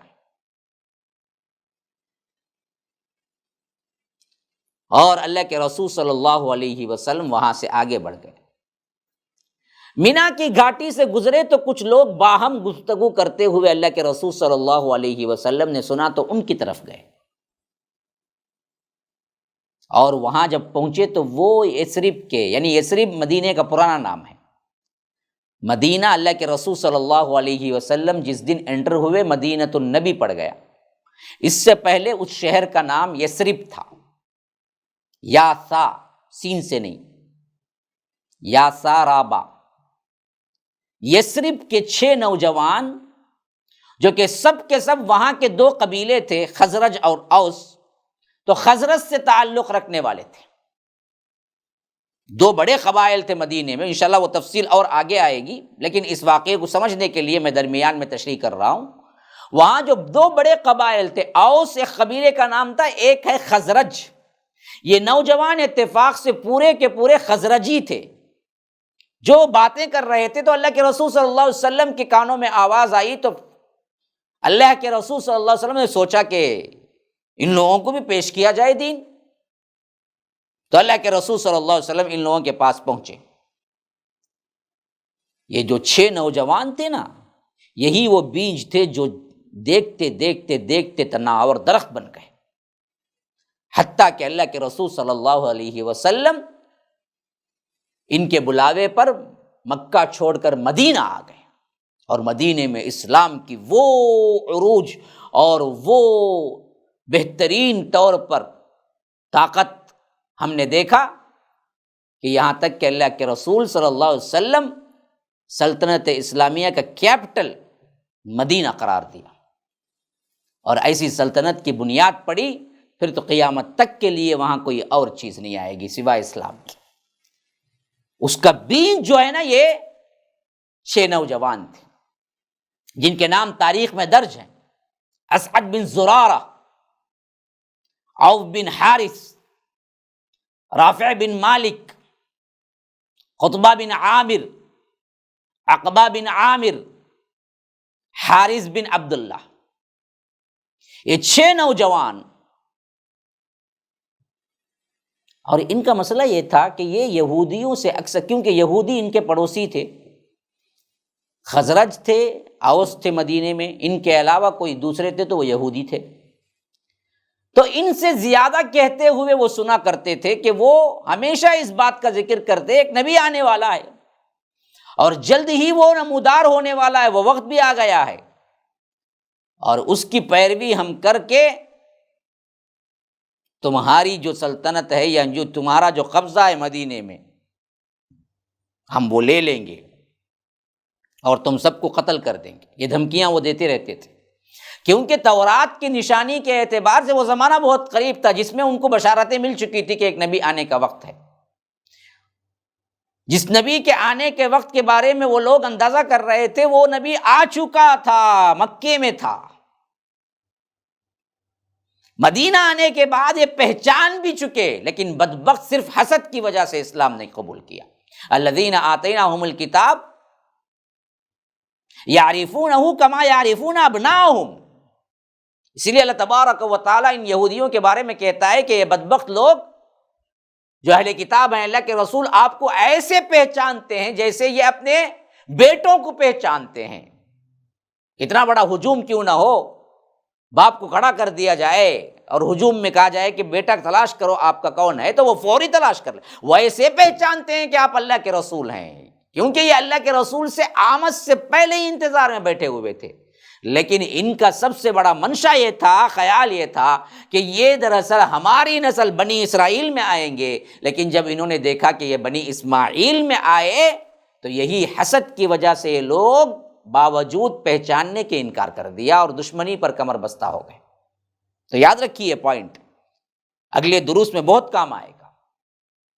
تو یہ لوگ سنا کرتے تھے یہودیوں سے تو ایک نبی آنے والا ہے. تو اللہ کے رسول صلی اللہ علیہ وسلم ان کے پاس پہنچے اور پوچھا آپ کون لوگ ہیں؟ انہوں نے کہا کہ ہم تو قبیلہ خزرج سے تعلق رکھتے ہیں. آپ نے فرمایا یعنی یہودیوں کے حلیف؟ بولے کہ ہاں. تو اللہ کے رسول صلی اللہ علیہ وسلم نے فرمایا کہ کیوں نہ آپ لوگ کچھ دیر کے لیے میری باتیں سن لیں، بیٹھ جاؤ. تو وہ لوگ بیٹھ گئے. اللہ کے رسول صلی اللہ علیہ وسلم نے اسلام کی طرف دعوت دی، توحید کی دعوت دی، قرآن کی تلاوت فرمائی. جب ایک باتیں سب کر کے ختم ہوئے تو انہوں نے آپس میں ایک دوسرے سے کہا کہ بھائی دیکھو، یہ تو وہی نبی معلوم ہوتے ہیں جن کا حوالہ دے کر یہودی ہمیں دھمکیاں دیتے ہیں، لہٰذا یہود پر ہم کیوں نہ سبقت لے جائیں، یہودی دھمکیاں دیتے رہ جائیں، کیوں نہ ہم آگے بڑھ کے اسلام قبول کر لیں. یہ انہوں نے آپس میں بات چیت کی اور اس بات چیت کے فوری بعد آپ صلی اللہ علیہ وسلم کی دعوت کو قبول کر لیا اور مسلمان ہو گئے. اب یہ جو لوگ آئے تھے 6 کے 6، یہ دراصل مدینے کے عقلاء اور رجال کہہ سکتے ہیں، سب سے زیادہ عقل مند ترین آدمیوں میں سے تھے مدینے کی. اور حال میں ایک جنگ ہوئی تھی ابھی جو جنگ بعاث کے نام سے تھی، اس جنگ سے یہ بیزار ہو چکے تھے، کیونکہ لڑائی لڑائی لڑائی لڑائی لڑائی لڑتے لڑتے گویا کہ تھک چکے تھے۔ تو انہوں نے دراصل یہ توقع قائم کر لی تھی شاید اس دعوت کے ذریعے سے یہ جنگ کا خاتمہ ہو جائے اور امن کا سکون کا سانس لیں۔ اسی واسطے انہوں نے کہا ہم اپنی قوم کو اس حالت میں چھوڑ آئے ہیں کہ کسی اور قوم میں ہم جیسی عداوت و دشمنی نہیں پائی جاتی۔ اے اللہ کے رسول، امید ہے کہ آپ کے ذریعے اللہ ہمیں یکجا کر دے گا، ہم وہاں جا کر لوگوں کو آپ کے دعوت کی طرف بلائیں گے، اور جو دین ہم نے قبول کیا ہے اس پر انہیں بھی پیش کریں گے۔ اگر اللہ نے چاہا تو ان کو یکجا کر دے گا، پھر آپ سے بڑھ کر کوئی اور معزز نہیں ہوگا۔ ابھی اسلام قبول کی، ابھی باتیں دیکھیے کتنے حوصلہ افزا ہیں۔ اس کے بعد یہ لوگ مدینہ پہنچ گئے اور اپنے اسلام کو بھی ساتھ لے گئے، چھوڑ نہیں گئے۔ جو وعدہ کیا تھا وہ وعدہ یاد تھا۔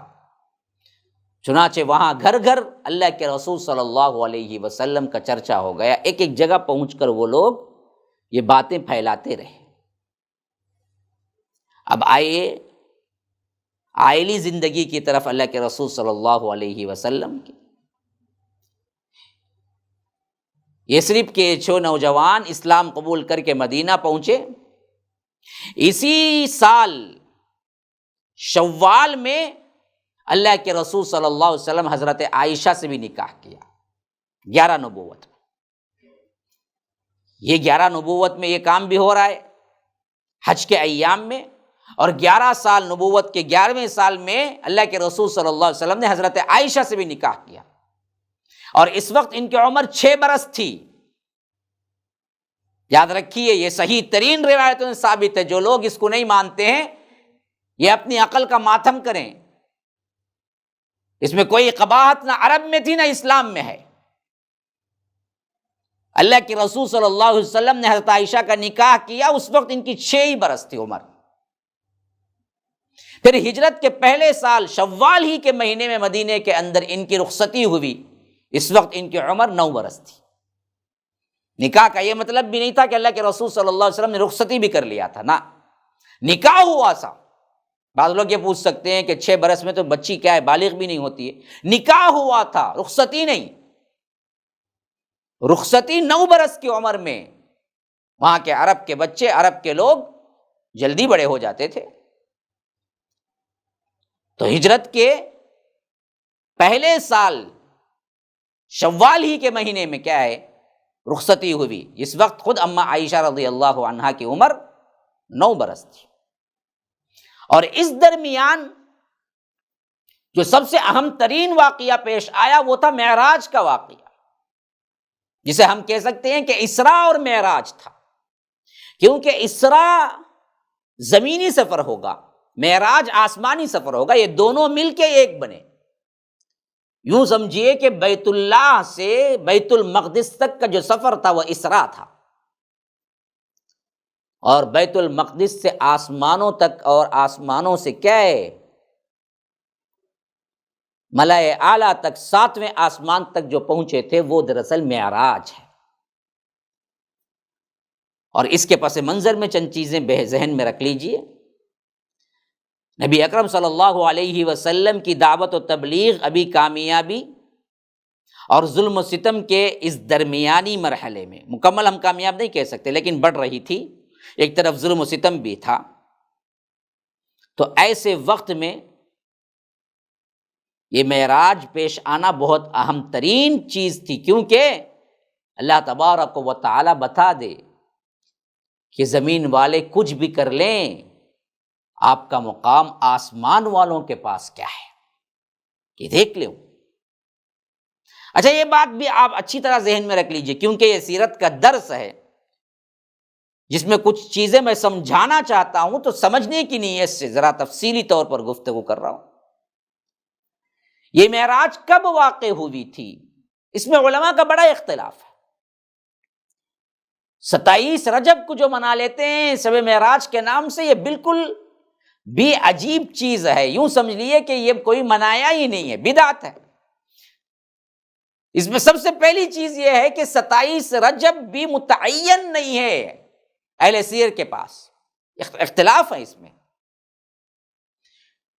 بعضوں نے کہا، خاص کر طبری وغیرہ کے اندر یہ چیز ہے، یہ قول ہے، جس سال آپ صلی اللہ علیہ وسلم کو نبوت دی گئی اسی سال معراج ہوئی، یہ بھی ایک اختلاف ہے، ایک قول یہ بھی ہے۔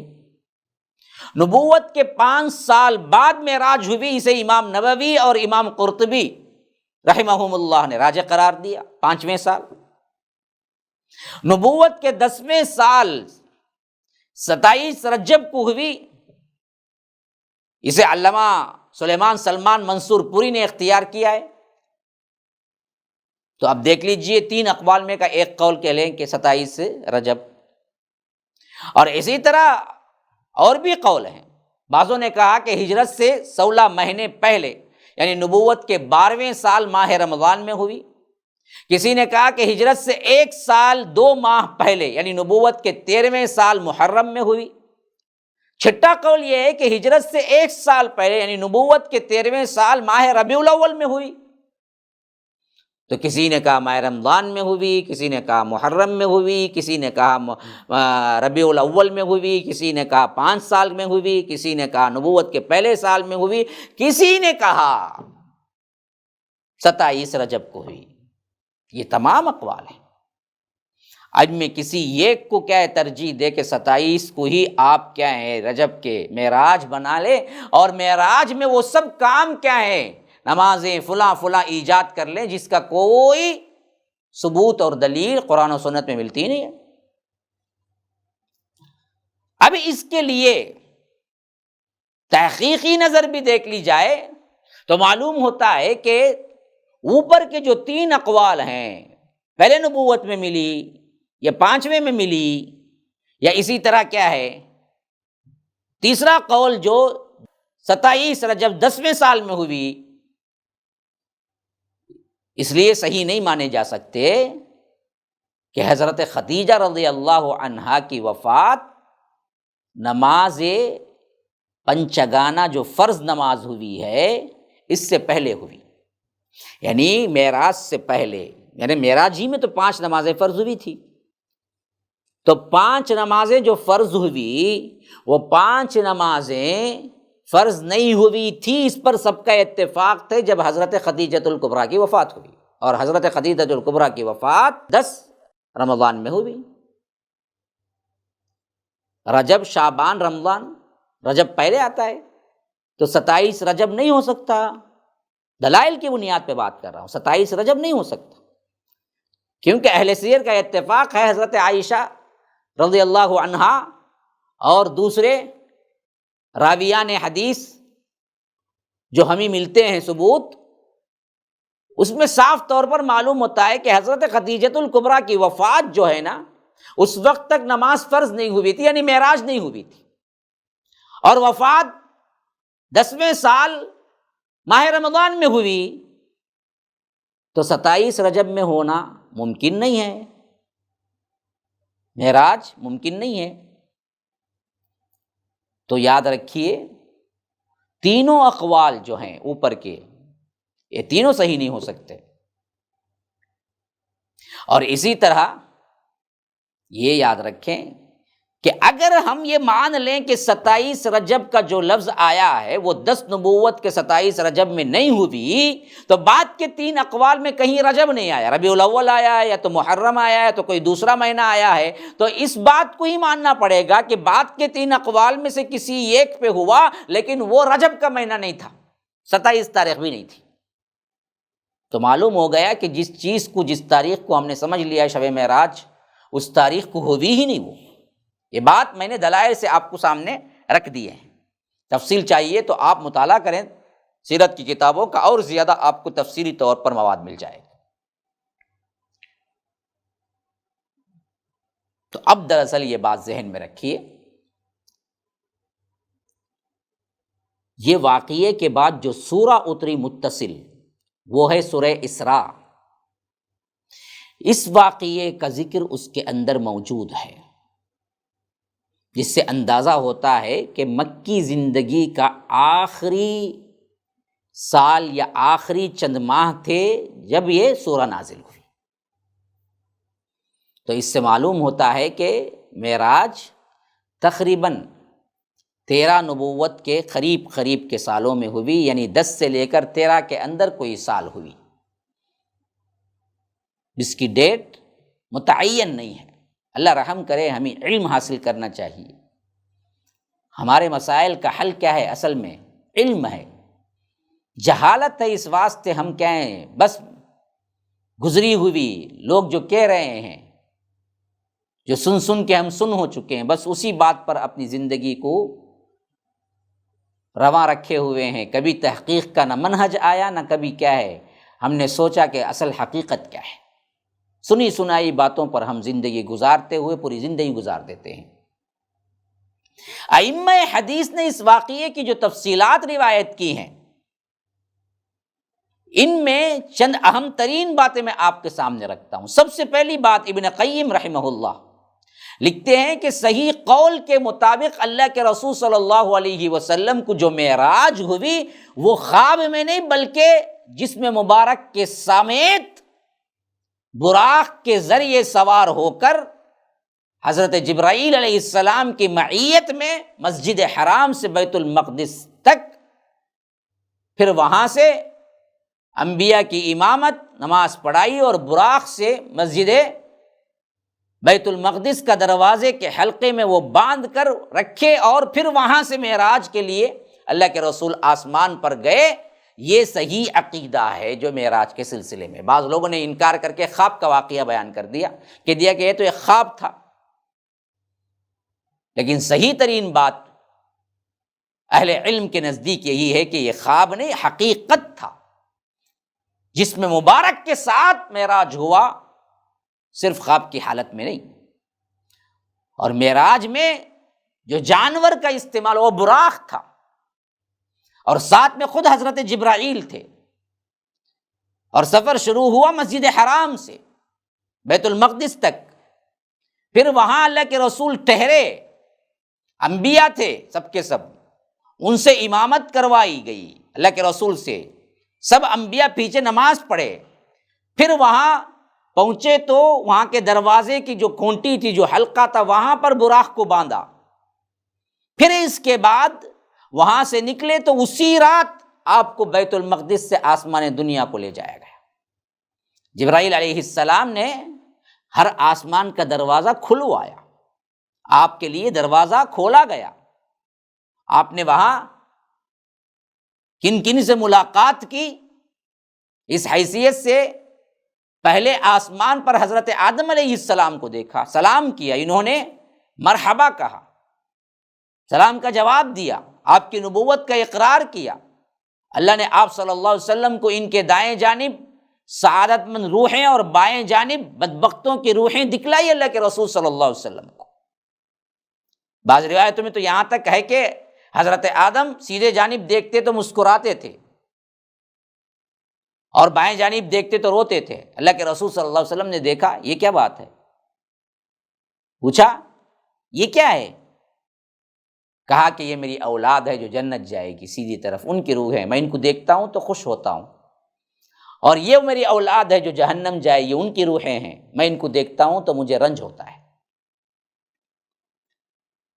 پھر اللہ کے رسول صلی اللہ علیہ وسلم دوسرے آسمان پر گئے، وہاں پر بھی دروازہ کھٹکھٹایا گیا، پوچھا گیا کون؟ حضرت جبرائیل نے کہا کہ میں آیا ہوں۔ پوچھا گیا کون ساتھ میں؟ کہا کہ محمد الرسول اللہ صلی اللہ علیہ وسلم آئے ہیں۔ تو تب دروازہ کھولا گیا، آپ صلی اللہ علیہ وسلم نے دوسرے آسمان پر حضرت یحییٰ اور حضرت عیسیٰ علیہ السلام کو دیکھا، پھر وہاں سے ملاقات کے لیے آگے ہو گئے تو حضرت یوسف علیہ السلام سے ملاقات ہوئی، اور پھر چوتھے آسمان پر حضرت ادریس علیہ السلام سے ملاقات ہوئی، پھر پانچویں آسمان پر حضرت ہارون علیہ السلام سے ملاقات ہوئی، پھر چھٹے آسمان پر حضرت موسیٰ علیہ السلام سے ملاقات ہوئی، اور ساتویں آسمان پر حضرت ابراہیم علیہ السلام سے ملاقات ہوئی۔ پھر اس کے بعد وہ مناظر، اللہ کے رسول نے اس وقت جنت کو بھی دیکھا، جہنم کو بھی دیکھا، اور براہ راست اللہ تبارک و تعالی کا کلام سنا، براہ راست وحی ہوئی۔ اور اس میں بہت سی تفصیلات بھی ہیں، بہت سی اہم ترین باتیں بھی ہیں۔ یہ تفصیلات انشاءاللہ کیونکہ وقت ہوا چاہتا ہے، میں آپ کو اگلے درس میں سمجھاؤں گا کہ معراج کا اصل ترین واقعہ اور اس کا خلاصہ، اور اللہ کے رسول نے معراج میں کیا کیا دیکھا، اور اس بارے میں بھی تحقیق طلب بات ہے یہ بھی کہ کیا معراج میں اللہ کے رسول صلی اللہ علیہ وسلم نے اللہ کو دیکھا۔ ان سب باتوں پر میں اگلے ایپیسوڈ میں، اگلے درس میں آپ کے سامنے کیا ہے لاؤں گا، اور اس پر تفصیلی گفتگو ہوگی۔ تب تک کے لیے اجازت دیجیے۔ ھذا وباللہ التوفیق، صلی اللہ وسلم علی نبینا محمد۔ اسأل اللہ لی ولکم ولسائر المسلمین من کل ذنب فاستغفروہ انہ ھو الغفور الرحیم۔ السلام علیکم ورحمۃ اللہ وبرکاتہ۔ MSLI TV، رہنمائی بدلتی دنیا کے لیے۔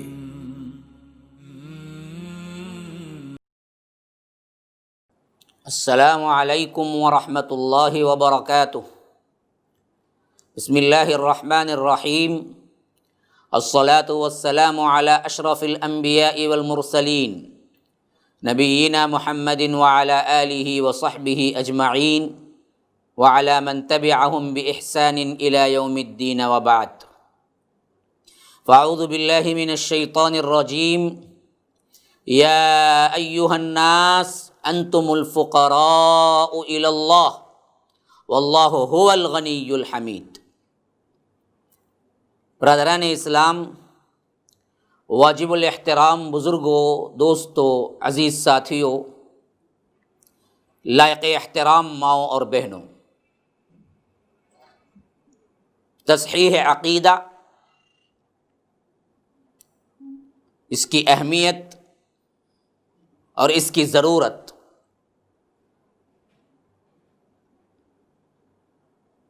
اس کے تناظر میں العقیدۃ الاسلامیہ کا یہ سلسلہ MSLI لائیو TV کے ذریعے جاری و ساری ہے۔ جو سلسلہ دروس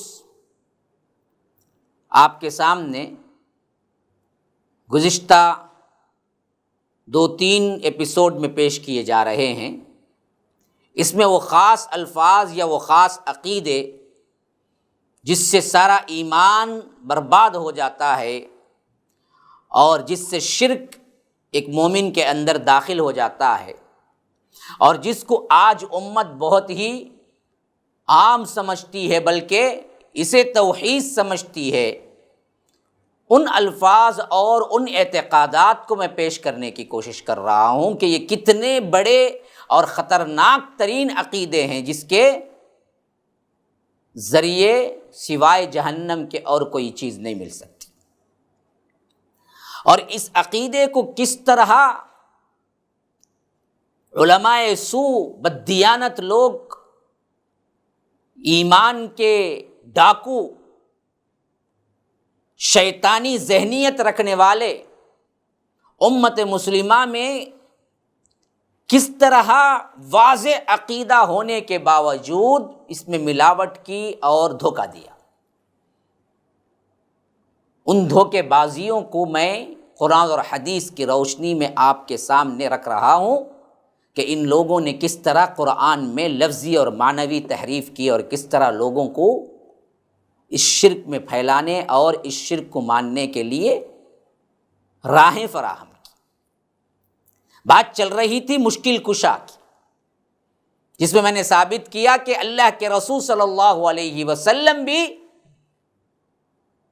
مشکل کشا نہیں ہے تو پھر کوئی اور ہو ہی نہیں سکتا۔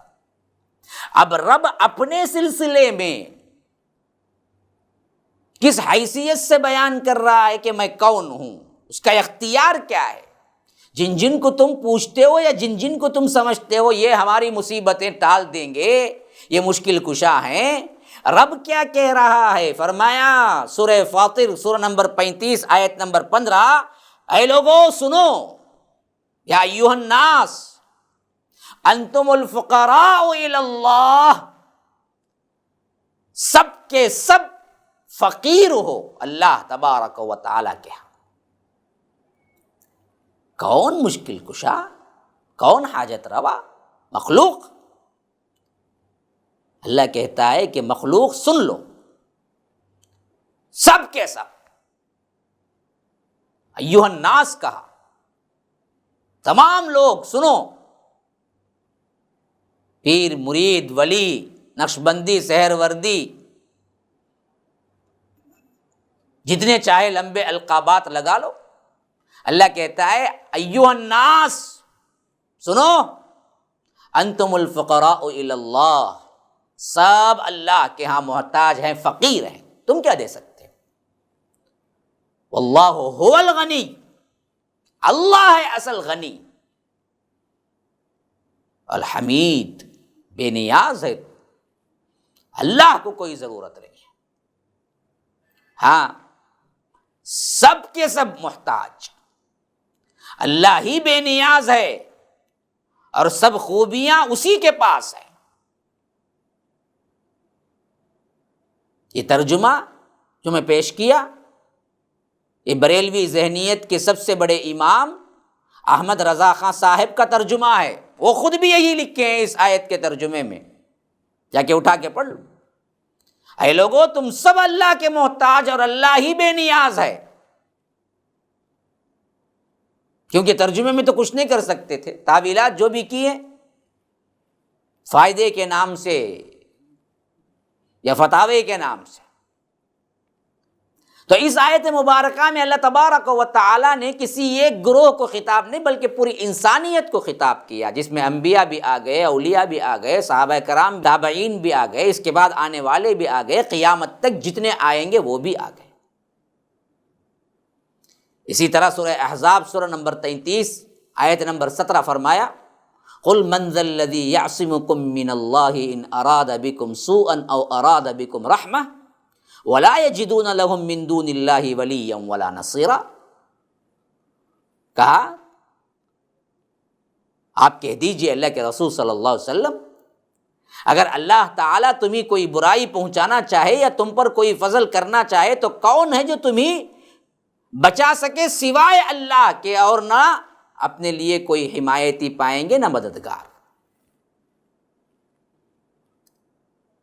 غور کرنے کا مقام ہے جن بدبختوں نے انبیاء کے لیے ثابت کیا کہ وہ عطائی طور پر مشکل کشائی کرتے ہیں، تو سوال یہ پیدا ہوتا ہے کہ عطائی طور پر انبیاء مشکل حل کرنے کا اختیار رکھتے ہیں تو پھر مشکل اور پریشانی میں مشکل کو حل کیوں نہیں کیا؟ ہر مشکل میں رب العالمین کو کیوں پکارا؟ انبیاء و اولیاء کے عطائی مشکل کشا ہونے کی کوئی دلیل ہے تو ان آیات کے جتنے میں نے پیش کیے ہیں اس کے خلاف لاؤ کوئی ایک بھی، اللہ کے رسول ہیں یا علی ہیں تو لاؤ کوئی ایک سند۔ اور سوال یہ ہے کہ اللہ کے رسول صلی اللہ علیہ وسلم سے پہلے، حضرت علی کے پیدا ہونے سے پہلے جتنے مومن غیر مومن جن کی مشکلیں حل ہوئی، آسان ہوئی، کون کرتا تھا اس وقت جبکہ ابھی حضرت علی پیدا ہی نہیں ہوئے تھے؟ ان سے پہلے یہ ڈیوٹی کون کر رہا تھا اس وقت؟ تب اللہ تھا تو اب بھی اللہ ہی ہے۔ کیوں نہیں سمجھ کرتے؟ کیوں سمجھ سے کام نہیں لیتے؟ کیوں عقیدے کو برباد کرتے ہو؟ قیامت تک کوئی بھی یہ سند یہ دلیل نہیں پیش کر سکے گا۔ 1 کروڑ روپے کا چیلنج ہے میرا، ایک آیت ایک حدیث تم بتا دو جس میں رب نے یہ ذمہ داری فلاں کو دی ہے، یہ صراحت ہو کہ ہم نے فلاں نبی کو یا فلاں ولی کو مشکل کشا بنایا ہے۔ نہیں بنا سکو، قیامت تک نہیں لا سکو گے۔ جیسے رب نے کہا کہ اس قرآن کو تم اگر مانتے ہو انسانی کلام ہے تو اس قرآن جیسا کلام لے آؤ، پھر کہہ دیا کہ لم تفعلوا ولن تفعلوا فإن لم تفعلوا ولن تفعلوا فاتقوا النار التي وقودها الناس والحجارہ. یہ نہیں کر سکیں گے، ماضی میں بھی نہیں کر سکیں گے، نہیں کیا، مضارع کا صیغہ لا کر حال اور مستقبل میں بھی کہہ دیا کہ یہ ابھی بھی نہیں کر سکے اور نہ کر سکیں گے. ویسے ہی میں کہتا ہوں کہ قیامت تک کے دلیل نہیں لا سکیں گے. تو انبیاء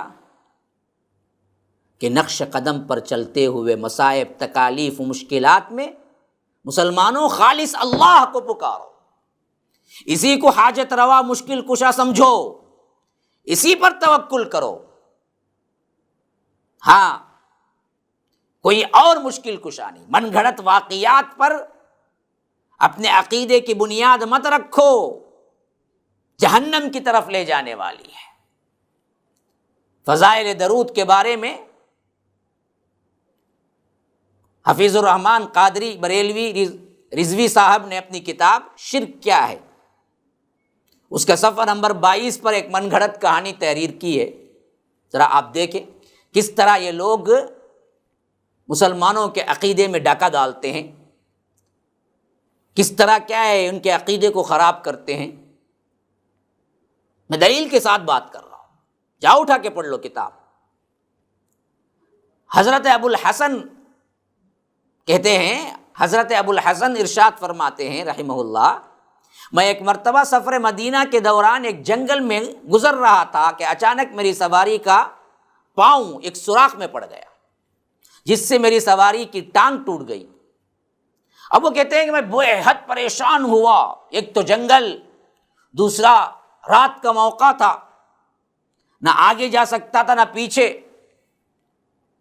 یہاں تک کہ مایوسی کے عالم میں میرے آنکھوں سے آنسو رواں ہو گئے اور زبان پر درود و سلام جاری ہو گیا. درود کی فضیلت پر دیکھیے کس طرح. اب لوگ کیا سوچیں گے، درود ہی کی تو فضیلت بیان کر رہے ہیں، اچھی بات ہے. کس طرح یہ چکما دیتے ہیں، کس طرح دھوکہ دیتے ہیں عوام کو. دیکھیے درود شریف کی فضیلت کے نام پر عقیدے کو کس طرح بگاڑتے ہیں. جیسے آج کے ماحول میں یہودی اور بدبخت ترین اسلام کے دشمن لوگ نام بدلا کر مسلمانوں کے اندر حرام داخل کر رہے ہیں، ویسے ہی یہ شرک داخل کر رہے ہیں. حالانکہ درود شریف پڑھنے کی فضیلت پر ہمیں انکار نہیں،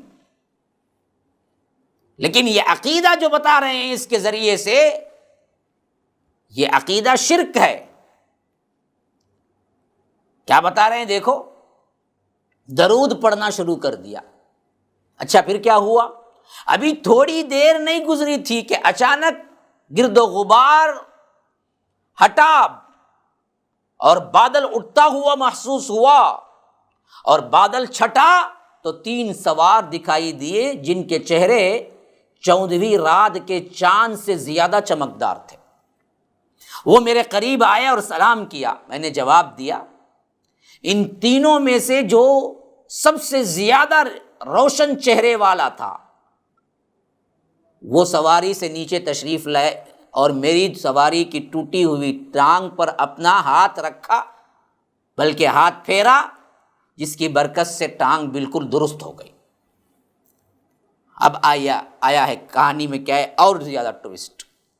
کس طرح یہ بدبخت لوگ کیا کرتے ہیں، عقیدے کو بگاڑتے ہیں. دیکھو عوام کیا جانتی ہے، بس درود شریف کی فضیلت میں نعرے تکبیر، اللہ اکبر، فلاں، یہ وہ چیخیں مارے گی. سنو کیسے یہ ایمان کے ڈاکو کس طرح سلب کرتے ہیں، کس طرح کیا ہے ایمان کو خراب کرتے ہیں. سنو، جیسے ہی ٹانگ درست ہو گئی تو میں نے عرض کیا آپ کون ہے جو اس جنگل و بیاباں میں میری مدد کرنے کے لیے تشریف لائے؟ تو جواب دیا، اللہ اکبر، اللہ محفوظ رکھے، جس نبی پر تو درود پڑھ رہا تھا وہی نبی تیری مدد کے لیے آیا ہے. یہ کیا عقیدہ ہے؟ درود شریف کی فضیلت میں یہ عقیدہ کہیں اللہ کے رسول نے دیا کہ تم کو کبھی بھی کوئی مشکل پیش آ جائے وہیں کھڑے ہو کے درود شریف شروع کر لو اور میں آ کے مدد کر دوں گا؟ کبھی صحابہ کے لیے اللہ کے رسول نے یہ کیا؟ یہ کون سا عقیدہ ہے جو دے رہے ہیں؟ یہ دھوکے باز لوگ کس طرح کام کر رہے ہیں دیکھیے. اور اس کے بعد فرمایا کہ یاد رکھو جو مجھ پر درود پاک پڑھے جہاں بھی ہوگا میں اس کی مدد کے لیے پہنچتا ہوں۔ سری جھوٹ۔ اور اس حدیث کے مصداق کہ من کذب علی متعمدا فلیتبوأ مقعدہ من النار، جو مجھ پر کیا ہے جان بوجھ کر جھوٹ باندھے وہ اپنا ٹھکانہ جہنم میں بنا لے۔ بدبختو یہ کیا کر رہے ہو اور اللہ کے رسول پہ جھوٹ باندھ رہے۔ اللہ کے رسول نے یہ کہا کہ جو مجھ پر درود پاک پڑھے جہاں بھی ہوگا اس کی مدد کے لیے پہنچتا ہوں۔ یہ نہیں کہا کہ اس کی مدد اللہ کرے گا، میں پہنچتا ہوں۔ نعوذ باللہ۔ تو میں نے عرض کی یا رسول اللہ آپ کے ساتھ یہ دو نوجوان کون ہیں؟ تو آپ صلی اللہ علیہ وسلم نے فرمایا کہ ان میں ایک کا نام حسن ہے اور دوسرے کا نام حسین ہے۔ یا رب اللہ محفوظ رکھے۔ کس طرح یہ چیز لا کے شیعت کی بھی مضافات کر رہے ہیں۔ ہاں، حالانکہ اگر لاتے تو بھی قبر مبارک اس کے دونوں اطراف میں جو ہے نا وہ ابو بکر و عمر ہیں۔ یہ اندر سے شیعت کو پھیلا رہا ہے بدبخت، اس واسطے حسنین کریمین کا نام لایا کہ ساتھ میں نوجوان کون ہیں تو یہ حسنین کریمین ہیں۔ تو اب ہم ان سے پوچھتے ہیں کہ پہلے تو یہ قصہ نقل کر کے کسی کتاب کا حوالہ نہیں دیا ہے، گویا کہ ان کا اپنا دین ہے، لکھتے چلے گئے۔ دوسری بات یہ ہے کہ درود پڑھنے والے پر جب کبھی مشکل آئے تو اللہ کے رسول صلی اللہ علیہ وسلم اس کی مدد کے لیے فوراً پہنچ جاتے ہیں۔ تو مسلمانوں ذرا غور کرو، جب کربلا میں سیدنا حسین رضی اللہ عنہ اور ان کا قافلہ بڑا پریشان تھا تو اللہ کے رسول صلی اللہ علیہ وسلم اپنے پیارے نواسے اور چھوٹے چھوٹے بچوں کے لیے نہیں آئے؟ کیوں تشریف نہیں لے آئے؟ کیا ان میں یہ پورے خاندان میں جو کربلا میں شہید ہوئے تھے ان میں کوئی ایک بھی اللہ کے رسول پر درود پڑھنے والا نہیں تھا، سچی محبت کرنے والا نہیں تھا؟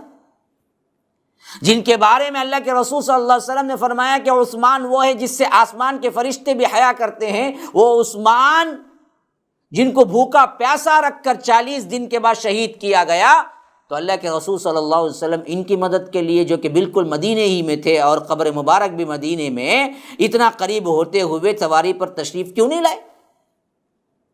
کیا حضرت عثمان درود شریف پڑھنے والے نہیں تھے؟ سیدنا علی رضی اللہ عنہ جب شہید ہوئے اپنے پیارے داماد کی مدد کے لیے تشریف کیوں نہیں لائے؟ کیا حضرت علی رضی اللہ عنہ درود پڑھنے والے نہیں تھے؟ بات اصل یہ ہے کہ ہمیں درود شریف پڑھنے کی فضیلت اگر لینی ہے تو صحیح احادیث سے لو نا۔ یہ غلط عقیدہ کیوں دے رہے ہو؟ درود شریف کی فضیلت کے نام پر دھوکہ عوام کو کیوں دے رہے ہو؟ کیوں ثابت کر رہے ہو کہ درود شریف پڑھتے ہی اللہ کے رسول ڈائریکٹ سنتے ہیں اور ڈائریکٹ پہنچتے ہیں؟ یہ کون سا عقیدہ ہے؟ اللہ کے رسول نے دیا ہے۔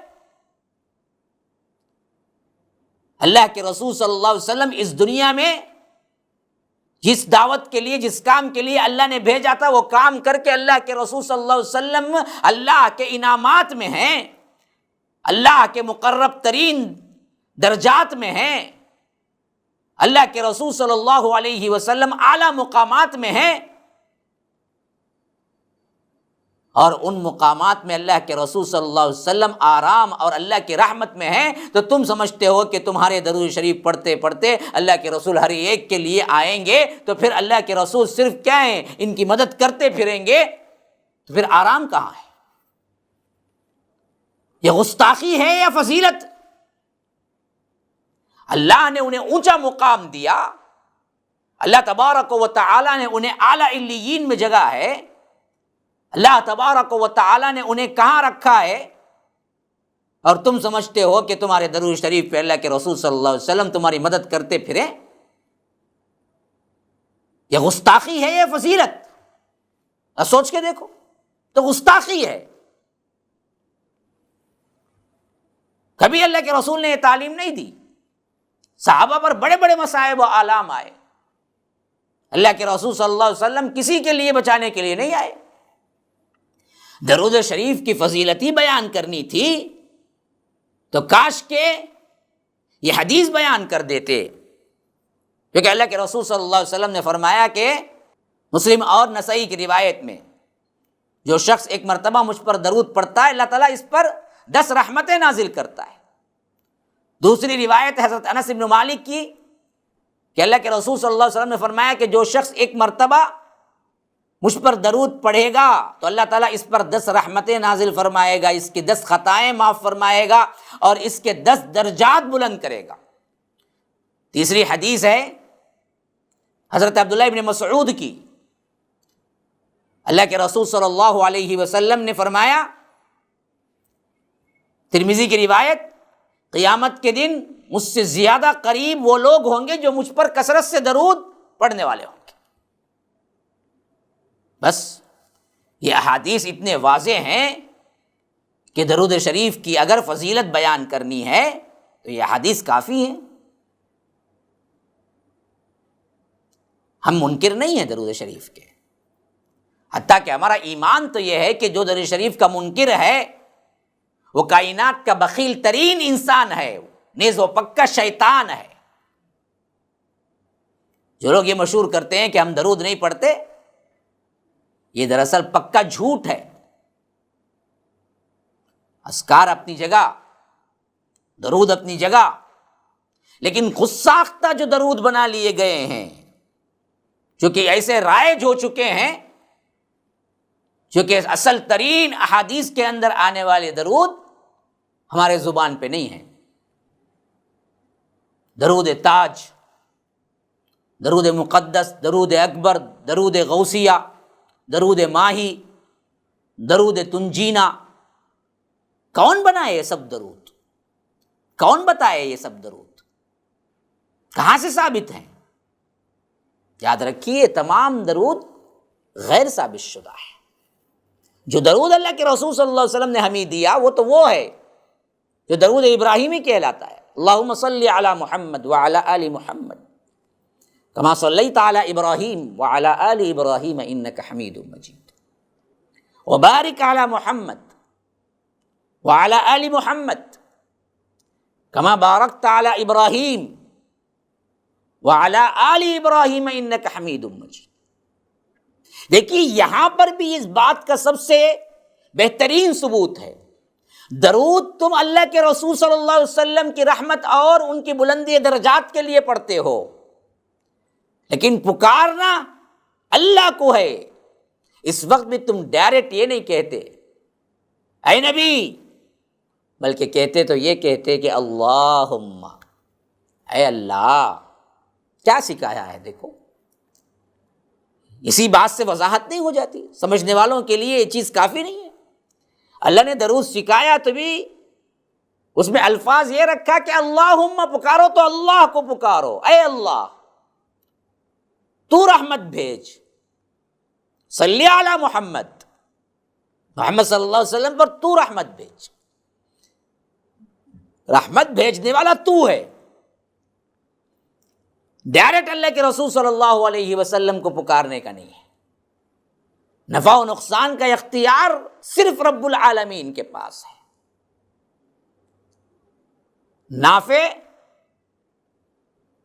نفع دینے والا